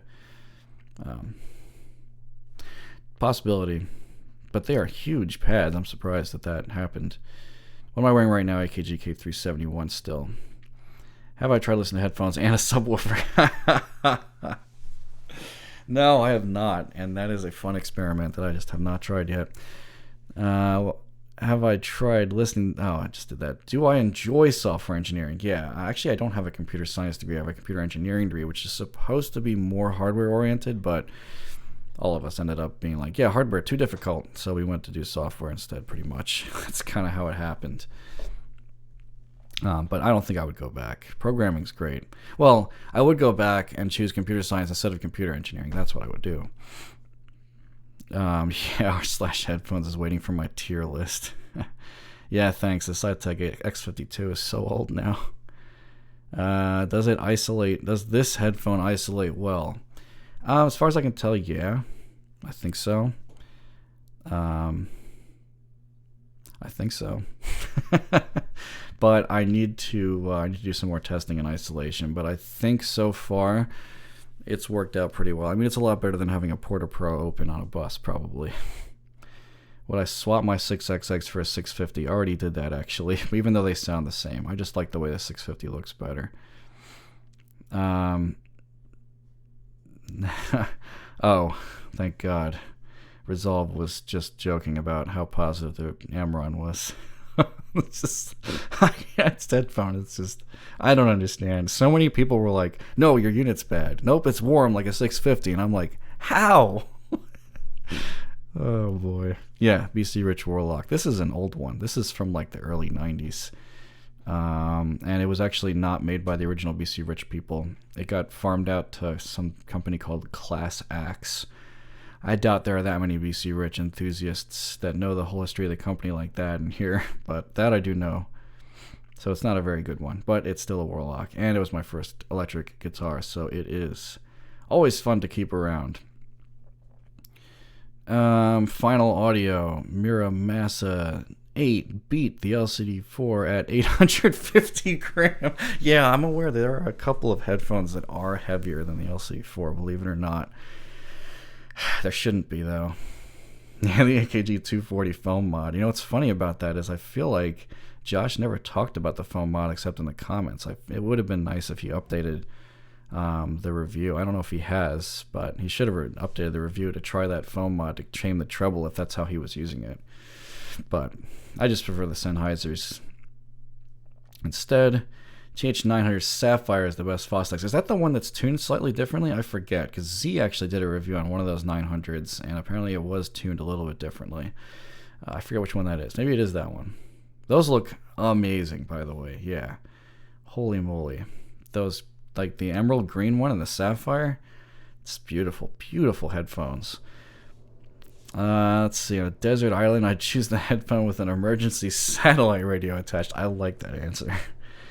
Do I think the 95X is a really big improvement of the 6XX? So, not really. I think that it's a little bit more detailed, perhaps, but it is still a little bit grainy. I mean, it's not a high-end electrostat, and you can kind of tell that it's not quite the same level. This is what he's talking about, by the way, this guy. Which, amazingly, I was allowed to keep because I guess cost is really nice. I don't really use it much, but it's a really interesting e-stat. For $4.99, including the amp, I don't think it was really that bad, but personally, the bass is the only thing that really killed it for me because the bass just doesn't have much dynamics. But the sound signature is quite subdued compared to some of the Stack's brightness. So it's a pretty interesting headphone. I do play guitar still. This is a BC Rich Warlock. My main guitar is in the other room. You can just barely see the part of the body of it. It's an LTD MH400NT. I've also got a Mesa Boogie single rectifier combo and a Mesa Boogie DC5 at the moment. I probably should eventually make another cover because people have been asking me to do that. I actually thought about playing guitar live on here at one point just for a couple minutes just for fun, but maybe next time. I don't know. Should probably take down the 660S review. It was too positive. So the interesting thing about the 660S when I listen to them back to back with the 650 is that I do prefer the 650's timbre without EQ regardless. But they are pretty close on detail, I think, in the mids and the highs. And interestingly, I still stand by that review because the 600's mids, when I just owned it recently and resold it, they're just not as detailed as the 650 or the 660, and that's what I was comparing to at the time, if I remember right, 600 versus the 660. And also, I like the 660's mids. They're not as forward as the 600 and 650. So really, that headphone is a different animal, but it is not the original timbre and does not sound quite as realistic as the 600 and 650, but it is around the same detail. So that's a tough one to to parse. Hopefully that's what I said in it. Yeah, pretty much. Swapped 6XX for 650 Fashion 5 for life. Yeah, that's definitely me with the Sennheisers, right? Have I heard Woo WA11? No, I don't think so. Oh, is that the portable tube amp? Oh, yeah. I might have heard that at Can Jam, but you know, you guys know me. I don't really get into amps as much as you guys do. I just need something to work and then sound decent, and then I just throw all the headphones at it. Stupidest audiophile snake oil I've heard. Look up audiophile rocks. I'm serious, like rocks as in like physical rocks. That's a good one. I think someone asked me that in the last Q&A. That's a great one. Yeah, the furniture's not really new. It's just I actually swapped it with another room because it made way more sense to point at the wrong thing. Use a taller thing there. You're quite welcome for that honest response about the 95X Dragon Force duet. I don't even think I can play that stuff. Like, soloing was never my thing. I was always a rhythm guitarist. So I'm not very good at playing fast single note lines on the high strings. What metal bands am I listening to these days? I haven't been discovering that much new metal. I feel like maybe this is me being old, but a lot of the kind of metal that I like to listen to kind of died in the mid to late 2000s. And since then, it's kind of been just everything is gent, like nothing but gent. And I'm just like, what is all this? Oh yeah, I do need to listen to the new Tool though. That is true. I still haven't done that yet. Gotta put that on my list. Keep forgetting.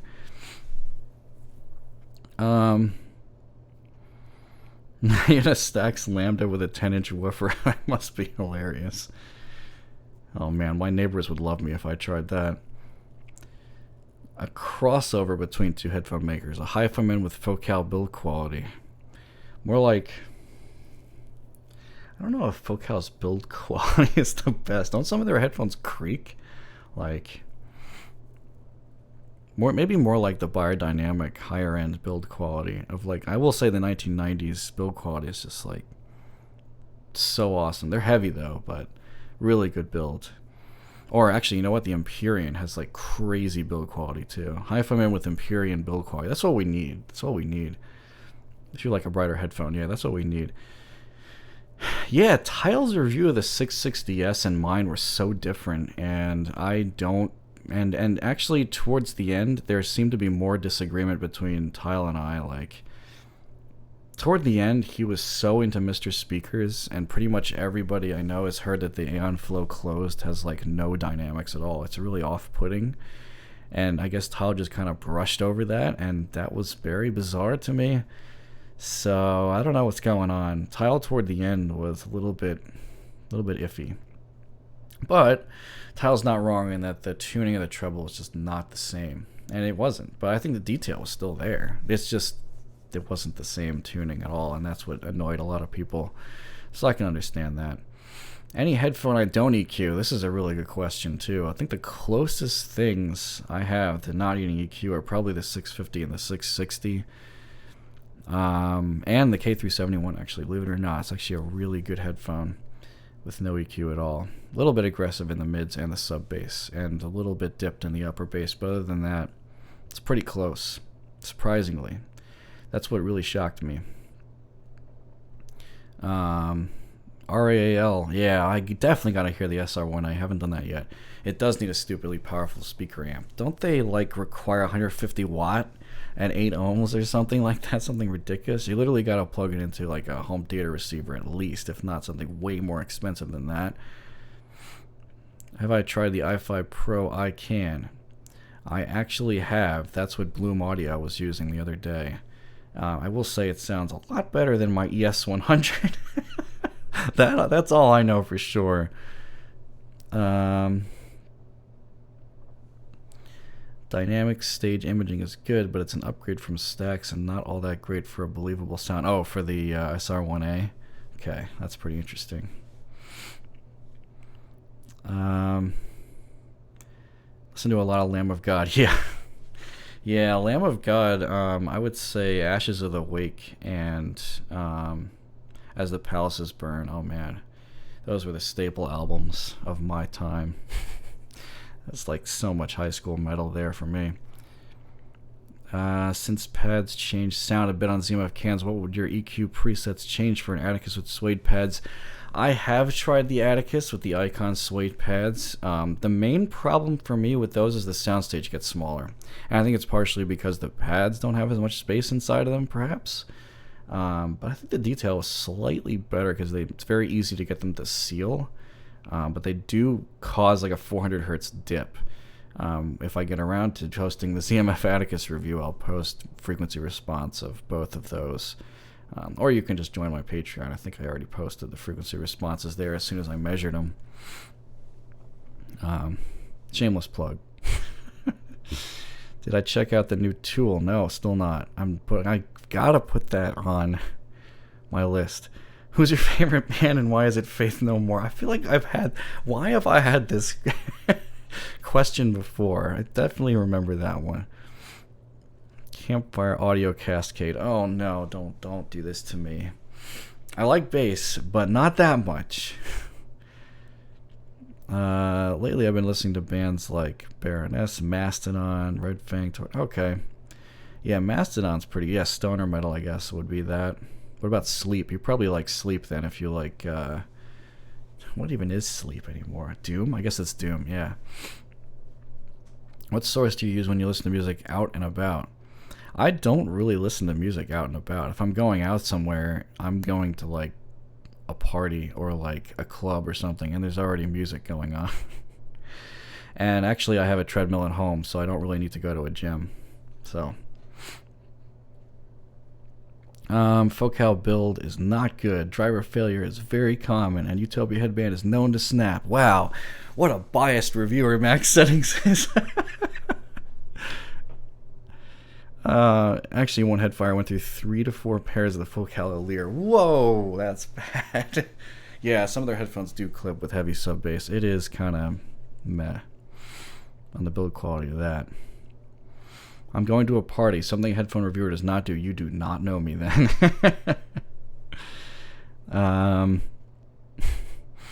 biodynamic build quality with any other manufacturer's sound. Yeah, actually, I quite agree with that, except that there are some issues where, like the DT770 drivers, with when you get a hair in them, they will just, like, the bass will distort like crazy. It's really bizarre.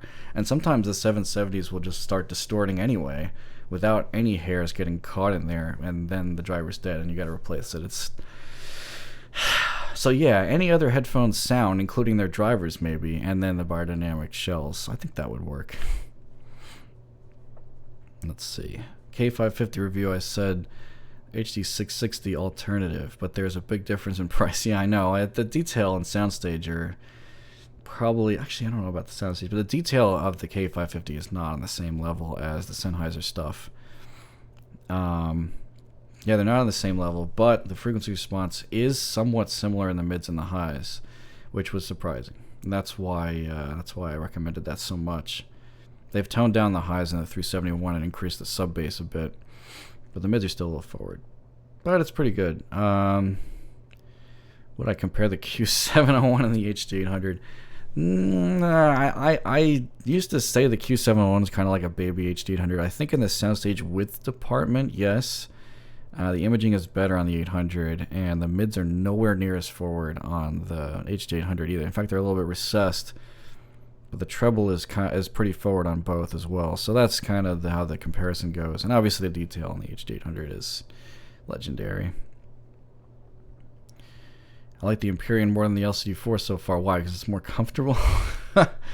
Frequency response is a little more normal on the Empyrean, I guess. They're both pretty warm headphones, though, but the detail on the LCD4 sounds better to me. Like, noticeably better. So I think I said, what was it? I think I said the Empyrean had about $1,500 detail in a $6,000 chassis. So, something like that. Any other meetups or shows in our area other than CanJam NYC? Oh, are you in the tri-state area? Honestly, like Bloom and I have been trying to figure out what we want to do if we're going to set up a meet. I don't know if it's going to happen yet, but a New Jersey meet needs to be a thing eventually because, you know, most populated state and everything. So there's got to be at least some more audiophiles over on this coast. But yeah, I don't know. I don't know yet. As far as I know, that's the biggest one in this area. CanJam New York, definitely. Oh, are you learning the Vomit riff from Hourglass? Yeah, that's a crazy riff. That's one of the most, like, that album, if you got to be pretty good at guitar, actually. It's like almost like a meld of playing lead guitar with rhythm, kind of thing. It's really weird. Lamb of God style is really cool, really unique, and very, very fun to play. I think I still play Laid to Rest occasionally, just to keep my chops in tune, because that is not an easy riff either.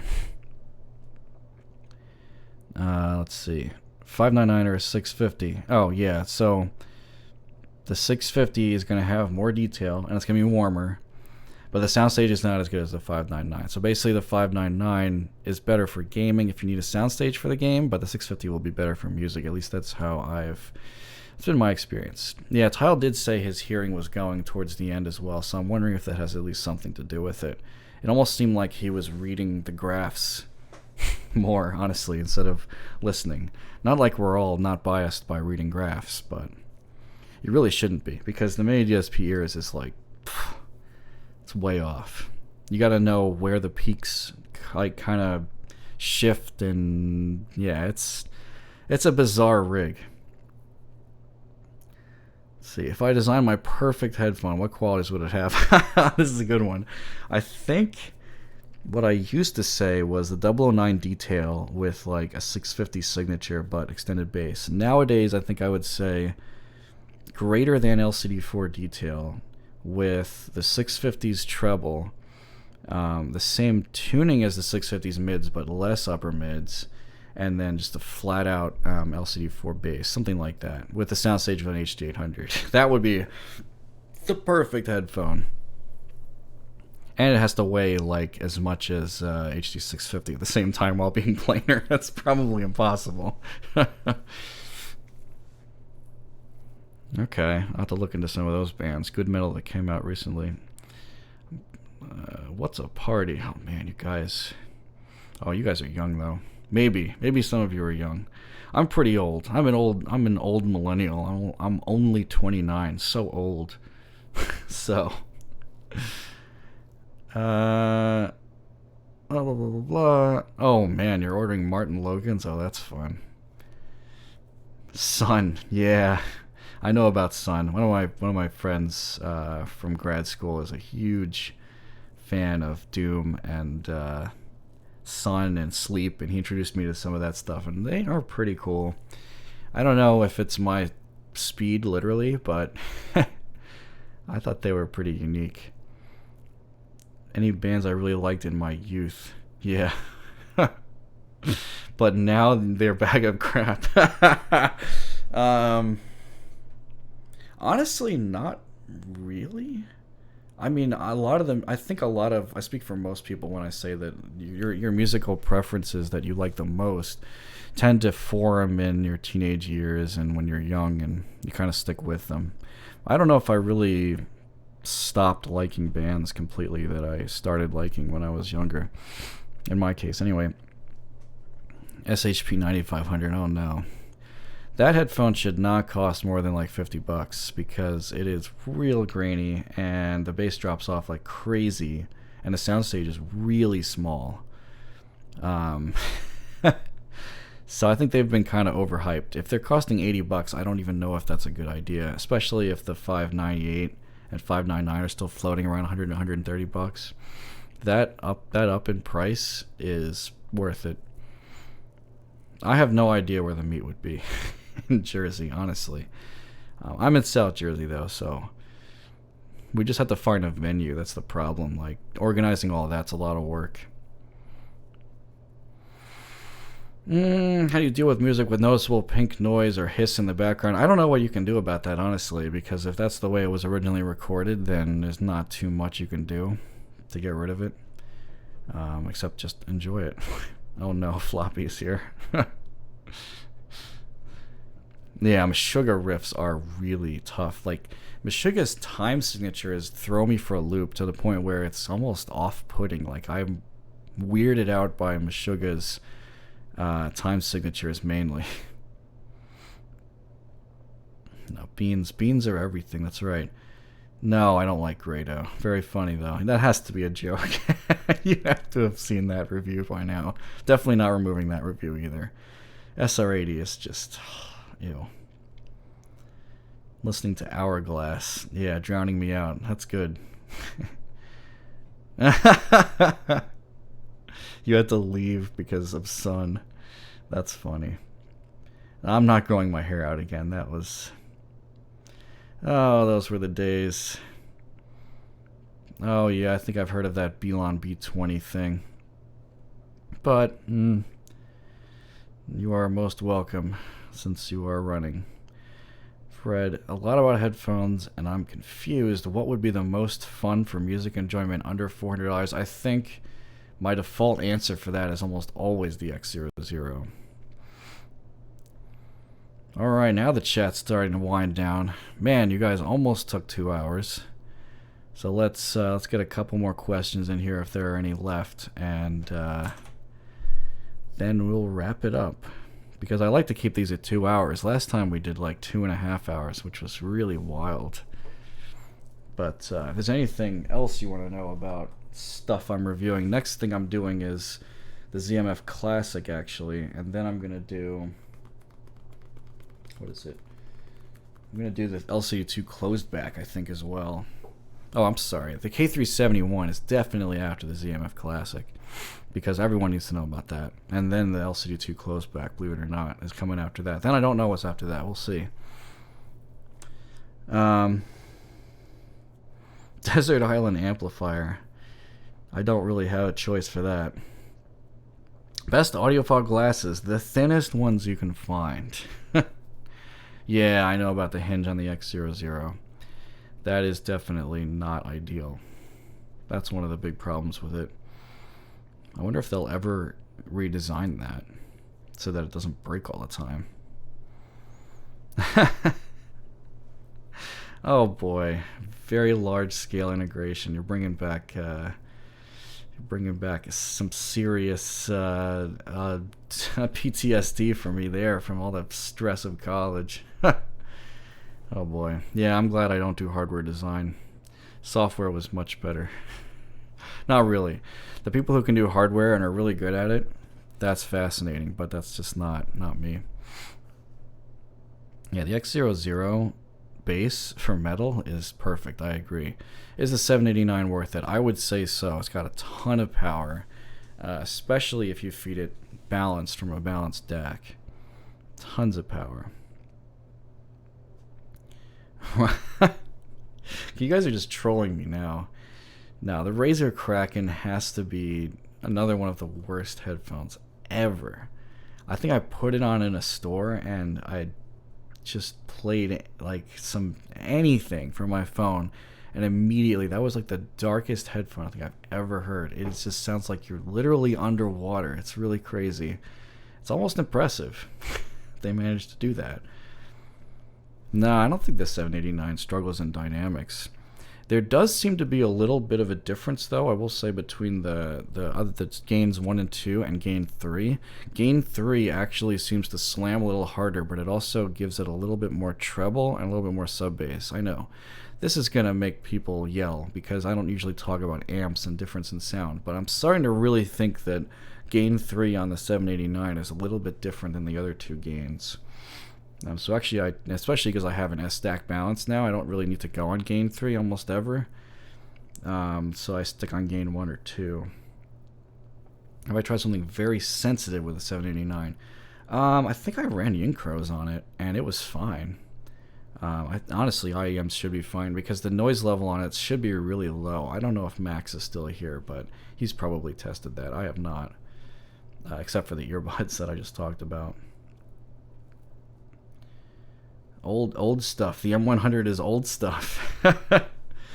I think the M100 is... Oh, that's good. The Andro worked with 789. That's kind of like the litmus test, right? I mean, Andro is like ridiculously sensitive. The M100 I'm not really a big fan of. I've had weird experience with that headphone. Like one time I heard it at a Best Buy. It sounded fine. Like the mids and highs were not aggressive at all. I don't know why. No idea. And then one of my friends bought it, and when I heard that one, the mids were quite forward, and the treble was quite forward, and I was like, what is going on here? Of course, Vimoto's got that weird bass hump, which I think dips at like 300 hertz and comes back. It's bizarre, but yeah, I don't know. I don't really like the M100. I would rather listen to an H6, Bang & Olufsen, but not made anymore, so who knows?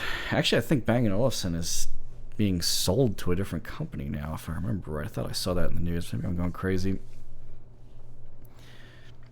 Yeah, you always use the highest gain on all of your amps. Actually, honestly, the 789 manual tells you to use the lowest gain so you have the most control over the volume, which I thought was interesting, because I always thought the same thing. Highest gain, lowest volume, but it definitely sounds a little bit different to me on the third gain. I actually like the other two gains a little bit better. I think Max is kind of uses the other two gains as well, because the thing is so loud. It's crazy loud when you have it running balanced, especially if you have like an ADI too. Thoughts on IEMs? The only reason why I haven't gotten into IEMs, the only reason why I haven't gotten IEMs is because I just don't use them that much. I don't really have that much of a use case for them,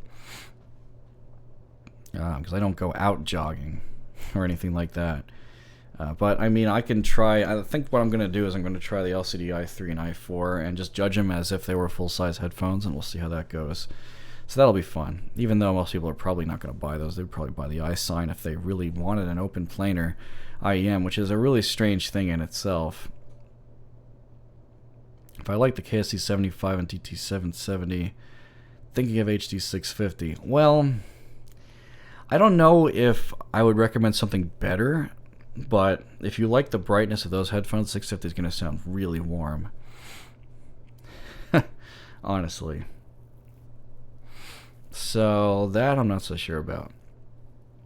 Best headphones for gaming, like ever? I mean, the classic stuff, if you have to have positional audio, HD800, Even the T1 is like the one thing I would recommend for one time I would recommend a bar dynamic for gaming, or the DT880. I mean, it's not quite as painful as the T1. Still got a really good soundstage as well. I actually would not recommend the K701 and that series for gaming because the soundstage is really wide, but like the imaging is not as good. And this is all dependent on if your game requires positional audio, because if it doesn't, then it doesn't matter. Adam Manuel says to get you the lowest gain you can get away with too. Yeah, I'm really surprised because I always use the highest gain on everything, and then I read the manuals for both of those, and I was like, what? Okay. I guess. What's the... the LCD24 is not that heavy, actually. I think you meant the LCD4. This is not heavy because the LCD2 magnets are much lighter than the LCD4 magnets, and this has got the magnesium chassis. So it's actually not that heavy. Yeah, LCD... I don't know if anyone else has heard the LCD24 here. But Bloom and I agreed that it was just, as soon as you put on the LCD4 or the 4Z, like the detail just comes way back. Like it's almost like it's not even close. I don't know what happened with this headphone. And it's like $3,500. Sorry, Odyssey. DT770 Pro 80 ohm. How the hell does it scale? I have no idea. I never really used it outside of an office. When is K371 reviewing? Right after I do the ZMF Classic, which I'm going to try to shoot today, actually. Even though I said that yesterday, and I said that the day before. This is actually a ZMF headphones shirt. I don't know if anyone noticed that at all, but that is what I'm wearing. I think we will get high-end Bluetooth headphones, like flagship quality. LDAC doesn't sound that bad to me, and with the ES100... supporting it, I thought that's been pretty interesting. I wonder what will happen if we ever have Bluetooth LCD4. I mean, you'd have to fit such a massive amp to run some of those planers, though, which is why things like the Ananda BT exist, but not like Sysvara BT. Probably not gonna happen for a while. I don't know if wired headphones are ever going to die. Not for audiophiles, I don't think. But something that I would like to see is... now, every manufacturer has a little bit of unit variation. Odyssey a little bit more than some. But what I would like to see is a per serial number EQ profile built into... or provided with each headphone sold in the future. So that you would know that you're getting the intended sound. That would be really interesting. Assuming that you can measure the headphones reliably, because obviously, like I said earlier, the positional variation is crazy, and what you use to measure it is only so accurate, that kind of thing.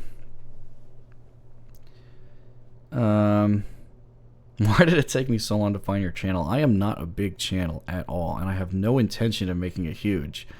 It's all you guys making it a big channel or freaking out about it. But I just try to be honest. I mean, that's all it is. Stack Overflow handle. I don't know if I have a login to Stack Overflow, even though I'm on it, for hours every day, obviously, like most developers are.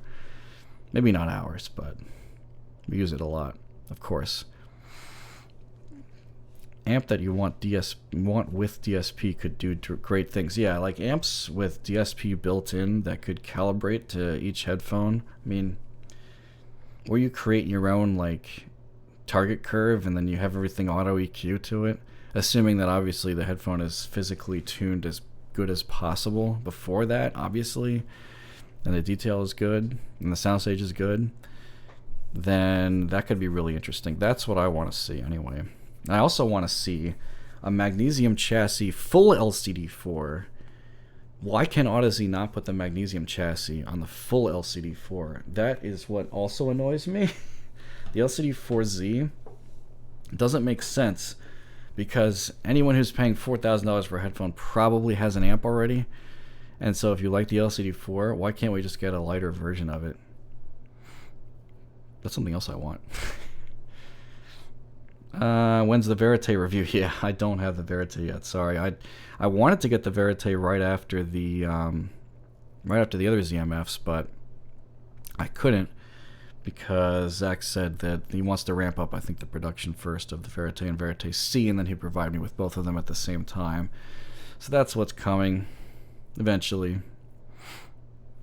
KSC 75 KPH30i or Porter Pro. Did you watch my review on those? I did like a comparison of them all, really. That should help you decide at least. But if you want a neutral to warm like sound, well, you're not going to have a great imaging or soundstage with any of those, honestly. But if you want the warmer sound, then the KPH30i and Porter Pro are the obvious choices over the KSC. Anything better than the 650 if you like a warm signature and want an open back. That was my problem for the longest time. And I ended up with an LCD too, but I had to EQ the thing to get it to sound more like the Sennheiser. Let's see. Do I think the Verite C will be worth the price? Honestly, most of the ZMFs are not really worth the price in terms of purely sound quality. So you're definitely paying for the handmade nature and the wood, of course, as well as the sound. So it depends on what you value. Red Zero and Verite. I have not spent enough time with either of those, sorry. Yeah, the N90Q is kind of like what I imagine the future of headphones. I've actually heard one of those, and it's definitely not worth the price at all. But the fact that it measures your ear automatically and re-EQs everything to your ear is really interesting. And frequency response-wise sounds pretty good, but yeah, the detailed soundstage just not that great. So it's really expensive for what it is. I think that Harman's done that with the Bluetooth JBL model as well. I forget what it's called. Everest Elite, that's what it was. So that was pretty interesting too. Really? LCD4 is not selling? I mean, they've been $2,000 to $2,200 for a long time on Headphone. Like, they still sell at that price, but yeah, like most very high-end headphones, you know, and you get they don't hold their value very well. As soon as you buy one of those, if you want to resell it, you got to cut the price in half. I wonder what Utopias are going for. If that's what your comparison point is, then yeah, I'm not sure if Utopias are going for 3K or 2.5K. Then I could see your point, definitely. Only favorite sound signature you've ever heard is the Porter Pro. I would say that the HD 650 would be a fairly safe upgrade then, if you like the warmth of that. Or the 6XX, yeah. Yeah, that's what I thought. I mean, if the Utopia is also losing half its value, then the LCD4 is not doing any worse than all the other flagships. Flagships just lose a huge amount of value when you sell them used like that.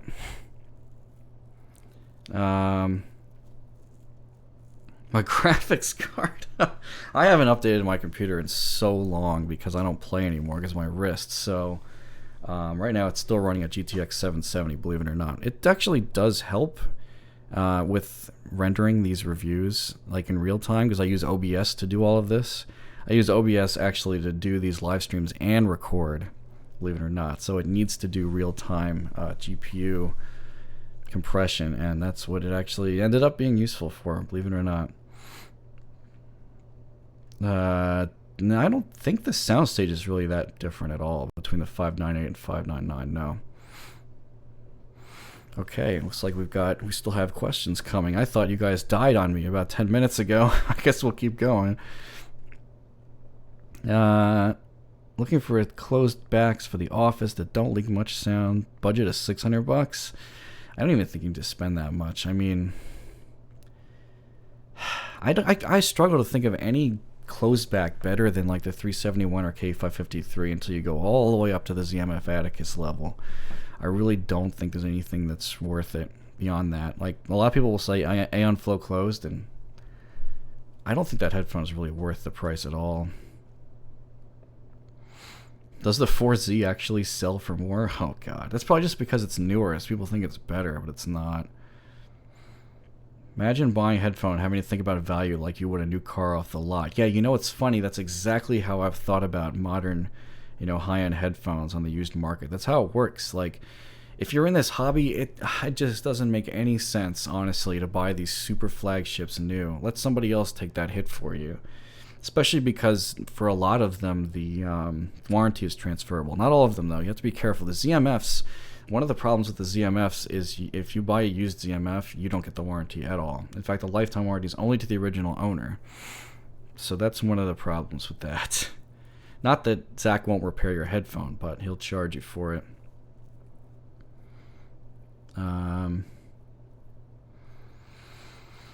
Think about getting the Atticus for office use. Oh wow, I totally skipped someone's question. Sorry. Best headphones for movies around 300 and 1,000 plus for movies. I don't like this category. I don't know why. Some people really like the DT770 for movies, honestly. The treble might get annoying on some of them, but if you can deal with it, the bass rumble on those is very fun. But again, and closebacks over $1,000, slim pickings. I don't think there's anything I recommend except for the Icon and Atticus right now. Way up there. Thinking about getting the Atticus for office use for death mount. Yeah, that's perfect for that. The mids are not too forward there, so guitars are really nice and liquidy, which is one thing I really like about the Atticus. Yeah, I don't know how the Verite C sounds yet because I haven't heard it. Unfortunately, I can't help you with that. Decision between those two. Can I use a game controller? Yeah, but then I wouldn't be able to even touch FPS kids who use mice. Because I was a first-person shooter kind of guy, and playing with a mouse and keyboard, way more accurate than a controller. Like, not even comparable. So unfortunately, that wouldn't be so great. But if I got a console, I could probably play games on a console, sure. But hey, then I have less time to do these reviews, which I already am lazy enough about. So probably not a good idea. Opinions on active noise canceling headphones, and do I like any? I have not spent enough time with the QC35 and the 1000XM3 to have an opinion on that, but I do want to do that. You know what I really want to do is I want to review Bose and Beats. I really want to review all of that stuff. Nobody has sent me one of those yet. It can't be that hard to find one. Have I tried the 1540? I'm trying to remember. I think at CanJam they gave me... Oh yeah, no, they did give me the 1540 at CanJam. And honestly, I thought the 940 sounded a lot more detailed. So, not the biggest fan. Even though the 940 breaks like crazy. It cracks like every day. That's one of the problems. Buying new Hi-Fi Man is no. Yeah, definitely. Like, paying $6,000 for the Susvara? Holy moly, man. You have to have some serious throwaway money for that. I hope Hi-Fi Man honors their warranty to other owners. I don't actually know the answer to that. $600 closeback. Beyerdynamic 1990. That's an open back. There is no non-pro BD 1990. What? I'm confused. DT770 for gaming and media is awesome. Yeah, it can be good. I just can't deal with the treble of that thing. It's too bad because it is a pretty detailed headphone. Yes, I always post the streams afterward automatically. They automatically upload, so you'll be able to watch all of this live stream after it ends soon-ish.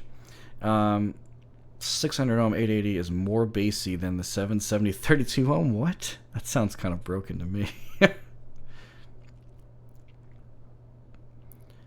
Have I tried the Focal Elysia? Only briefly, and honestly, I didn't hate it as much as Max Settings did. I definitely am interested in reviewing one of those. The mids are pretty strange though, but I'm not sure yet if I could fix it with EQ, but that might be a potential option in that price range if you can EQ it. I don't know yet. So, eventually. You guys are most welcome for me doing this. It's not really difficult for me at all. This is much easier for me to do than doing a review. Yep. Yeah, I heard about that. The new Modern Warfare supports crossplay. Oh man, you would be destroying the console, guys. I don't know why they even made that a thing. It's not fair.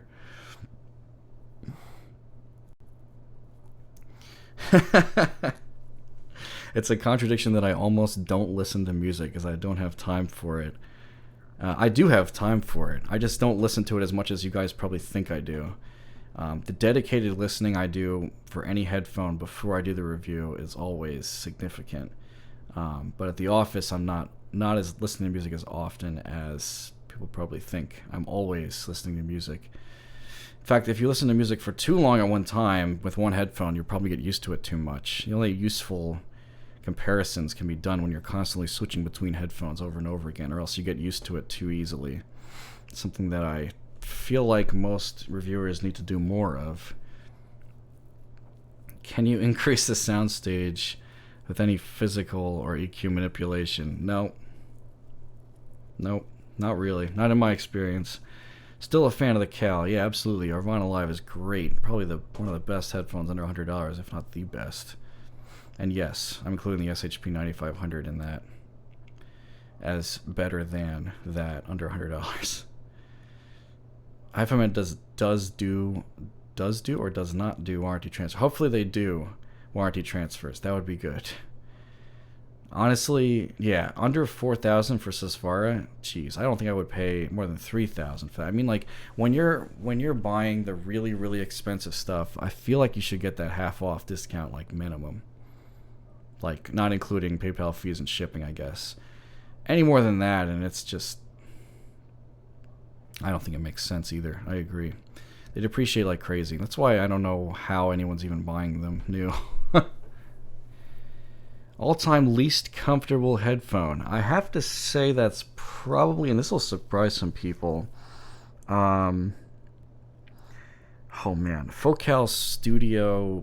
Was it the Focal Pro? Focal Studio Pro something. There was a Focal that was closed back that I can't remember the name of, and it was so, yeah, that's it. The Spirit Pro or the Spirit One, one of those. Those are pretty much the same. And the funny thing about those is the ear cup was like advertised as over ear, but it was only on ear, and the clamp force was like double a HD600. Not even making this up. So like this thing just clamped on your ear, and it sat right on the earlobe, and it smashed it. Worst design ever. But yeah, it does have. It was. I couldn't even listen to it for more than like 15 seconds because it was so uncomfortable. But I think it did sound pretty decent for that very short demo. I am not playing any games right now.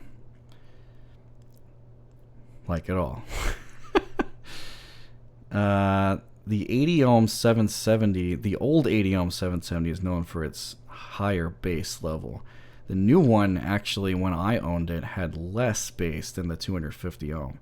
I don't know about the 32 ohm. So, really, the mids are forward on the Elysia? I thought they were kind of dead. At least that's how they measure, and that's what I remember from Can Jam. They were dead and like weird shaped, not accurate sounding at all. That's pretty interesting. But I haven't heard it at home, so I have no idea. I think you're talking about the Stelia on the crappy amp, Max, because oh no, I know what you're talking about. You're talking about the mid bass. Yeah. The Stelia's mid bass is really strange, but I think the potential of that headphone might be higher. I have to listen to it at home though for sure. DD770 does have some sibilant. Yeah, it does. It's really sibilant. Resolution between Cal and K371, K553. Of course, the latter two AKGs are definitely better. That's why part of the reason why I upgraded in the first place, as well as the comfort, of course. Elysia's frequency response probably is better than the Stelia, but I think the Stelia might actually be more, I hope it's more capable. I don't know if it's capable enough to justify its price, though. Double treble 770. Yeah, that's exactly right. Modern Warfare's time to kill is just too damn fast. It's still too fast. I remember playing COD 4 in 2007, and it was a 2-click kill on an AK-47. They still haven't changed that, I guess.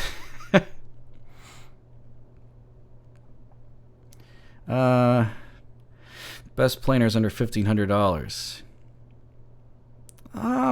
You know, I want to include the Aria and Ananda in that, but I haven't heard them yet. So I can't speak for that price range, actually. Of course, I'm going to put the LCD2 in there.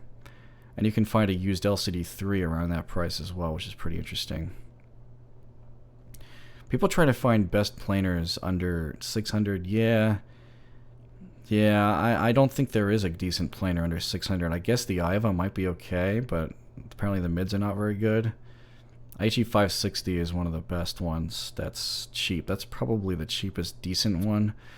Like the 4XX is okay, especially considering it's 170 bucks, but that thing just falls apart. Like it just falls apart over and over again. I know a bunch of people who have owned one. The pads just rip and the whole thing, it's junk. It's made like junk.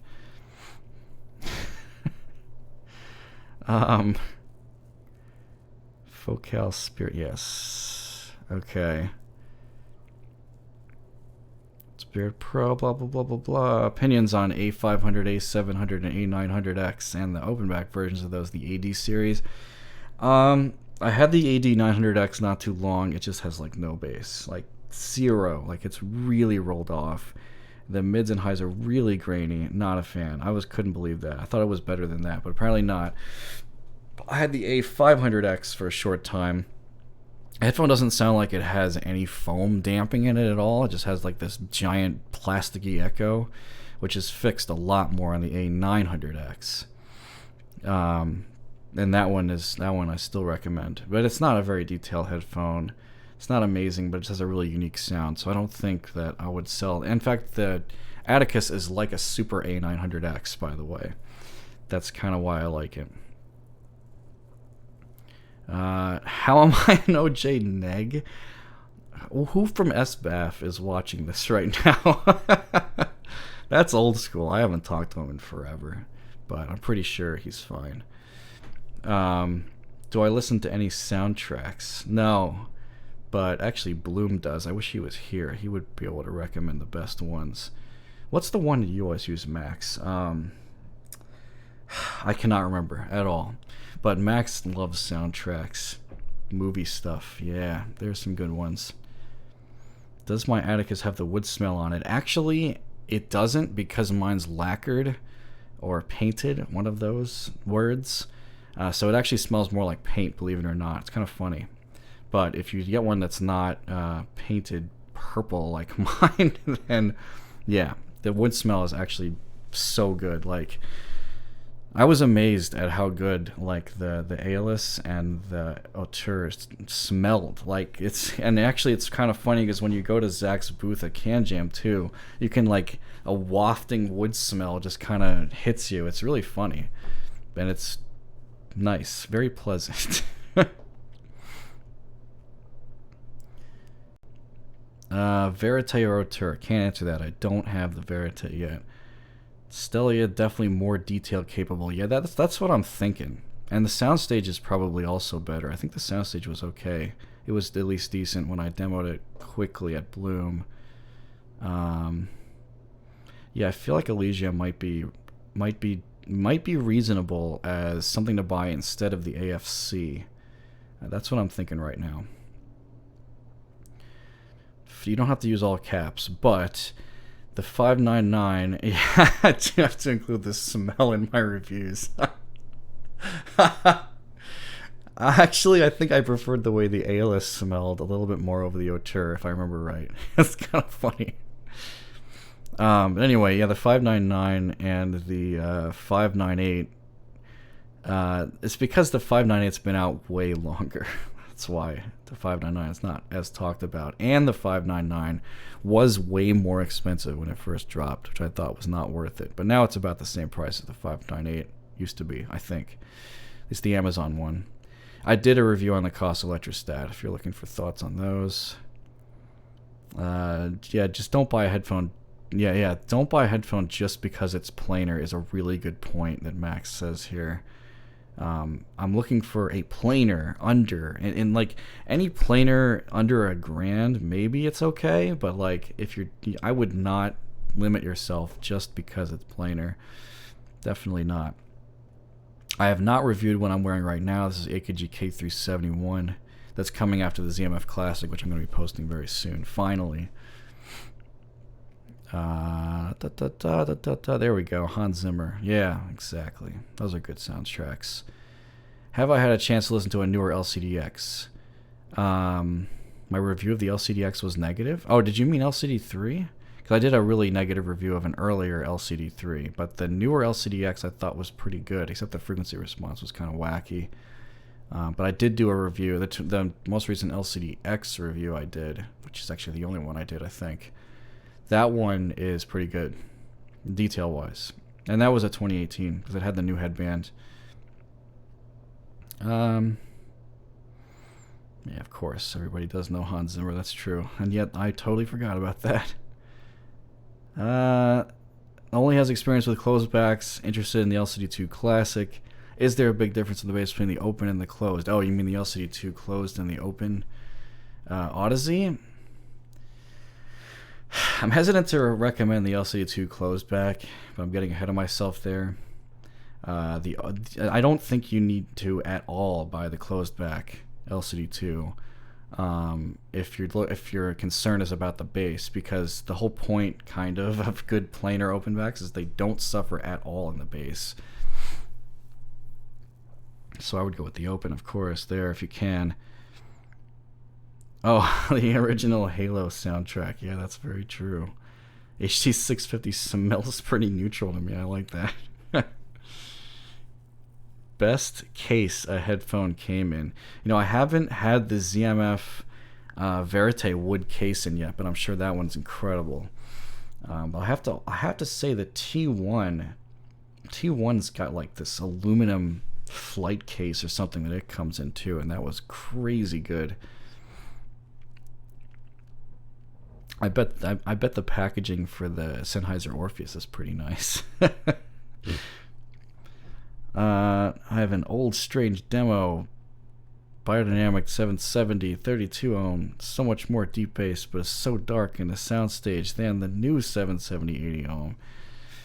I really wonder what they did to the 770. I wonder if the newer ones at other impedances are also not as good. But I have no idea. Experience with tube amps. No, I don't have many. I think I talked about it briefly on the Icon and Atticus review, because Zach sent me a Felix Audio Euphoria there, but I didn't really feel like there was a huge difference going on that I would care about anyway. But there could be very tubey sounding tube amps that are totally different. Tried the Bottlehead Crack before, but I don't remember what it sounded like now. That was a long time ago. It's like years ago. Headphones I like, but can't listen to them more than 30 minutes. For a lot of people, not a lot of people, but anyone who likes the LCD4, that can definitely be the case. Because they're just so heavy. That's one of the problems. Yeah, the M1060's ringing is very annoying. The 6XX is so much cleaner sounding. It's ridiculous. I believe they said, okay, this is fine, this is done. And the 1060 is a total Odyssey driver ripoff, by the way. Just not quite reverse engineered enough, apparently. Do I think Mr. Speakers uses T50 drivers in their headphones? You know, this has been rumored because the shape of them, I think, is kind of similar, but no, I don't. I think it's still their own. But they might have based it off of the T50 driver. I don't know why.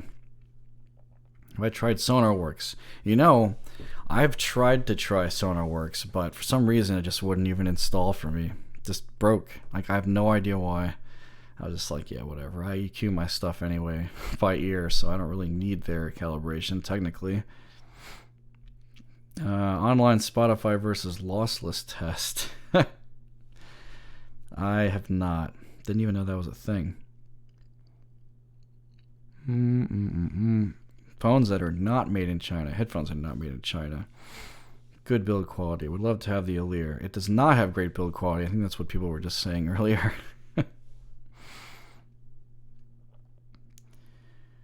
Some of what I do, I review headphones. That's what this is about, and that's all it is. Expensive headphones, stuff that people have not heard of, like stuff that's not Bose and Beats. What amp did I try the Aeon Flow closed on? Doesn't matter. I'm pretty sure that even if it improved a bit on some other headphone amps, It's not gonna sound normal. It's just not a normal sounding headphone. Whatever it was plugged into was, the last time I heard it was a Can Jam, so it was something way too expensive for me to know what it is. Still not good. Yeah, that's what it was. Thank you, Max. I don't know if that's even a good amp, though. Probably not. 1990 LCD2C and LCDX, and you're using SonarWorks. The most detailed of those by far is the LCDX. But I would just say get a used LCD2 phaser. LCDX maybe. I don't know if there's still variation going on, although the most recent ones I've heard sounded fine. But the frequency response requires more correction, I think, than the LCD2 does in some cases. It depends. Have I ever felt like changing the review of a pair of headphones? Yeah, we were just talking about how I removed the DT1990 review earlier, actually, believe it or not. Because it just came hot off the heels of overly negative reviews about biodynamics. Not overly negative. Deserved negative. But then that made the 1990 seem too good when it really wasn't that great. But not because of burn-in, though. I don't think that was ever a big factor at all, if any factor. LCD2, LCD2C, LCDX. LCD2 is the only one that sounded, really great. I only heard them on Copland DAC 215. I have no idea what that is. Yeah, the 2 is better than the 2C, pretty much hands down. It's not like it sounds like a completely different headphone, but the technicality is there above the 2 Classic.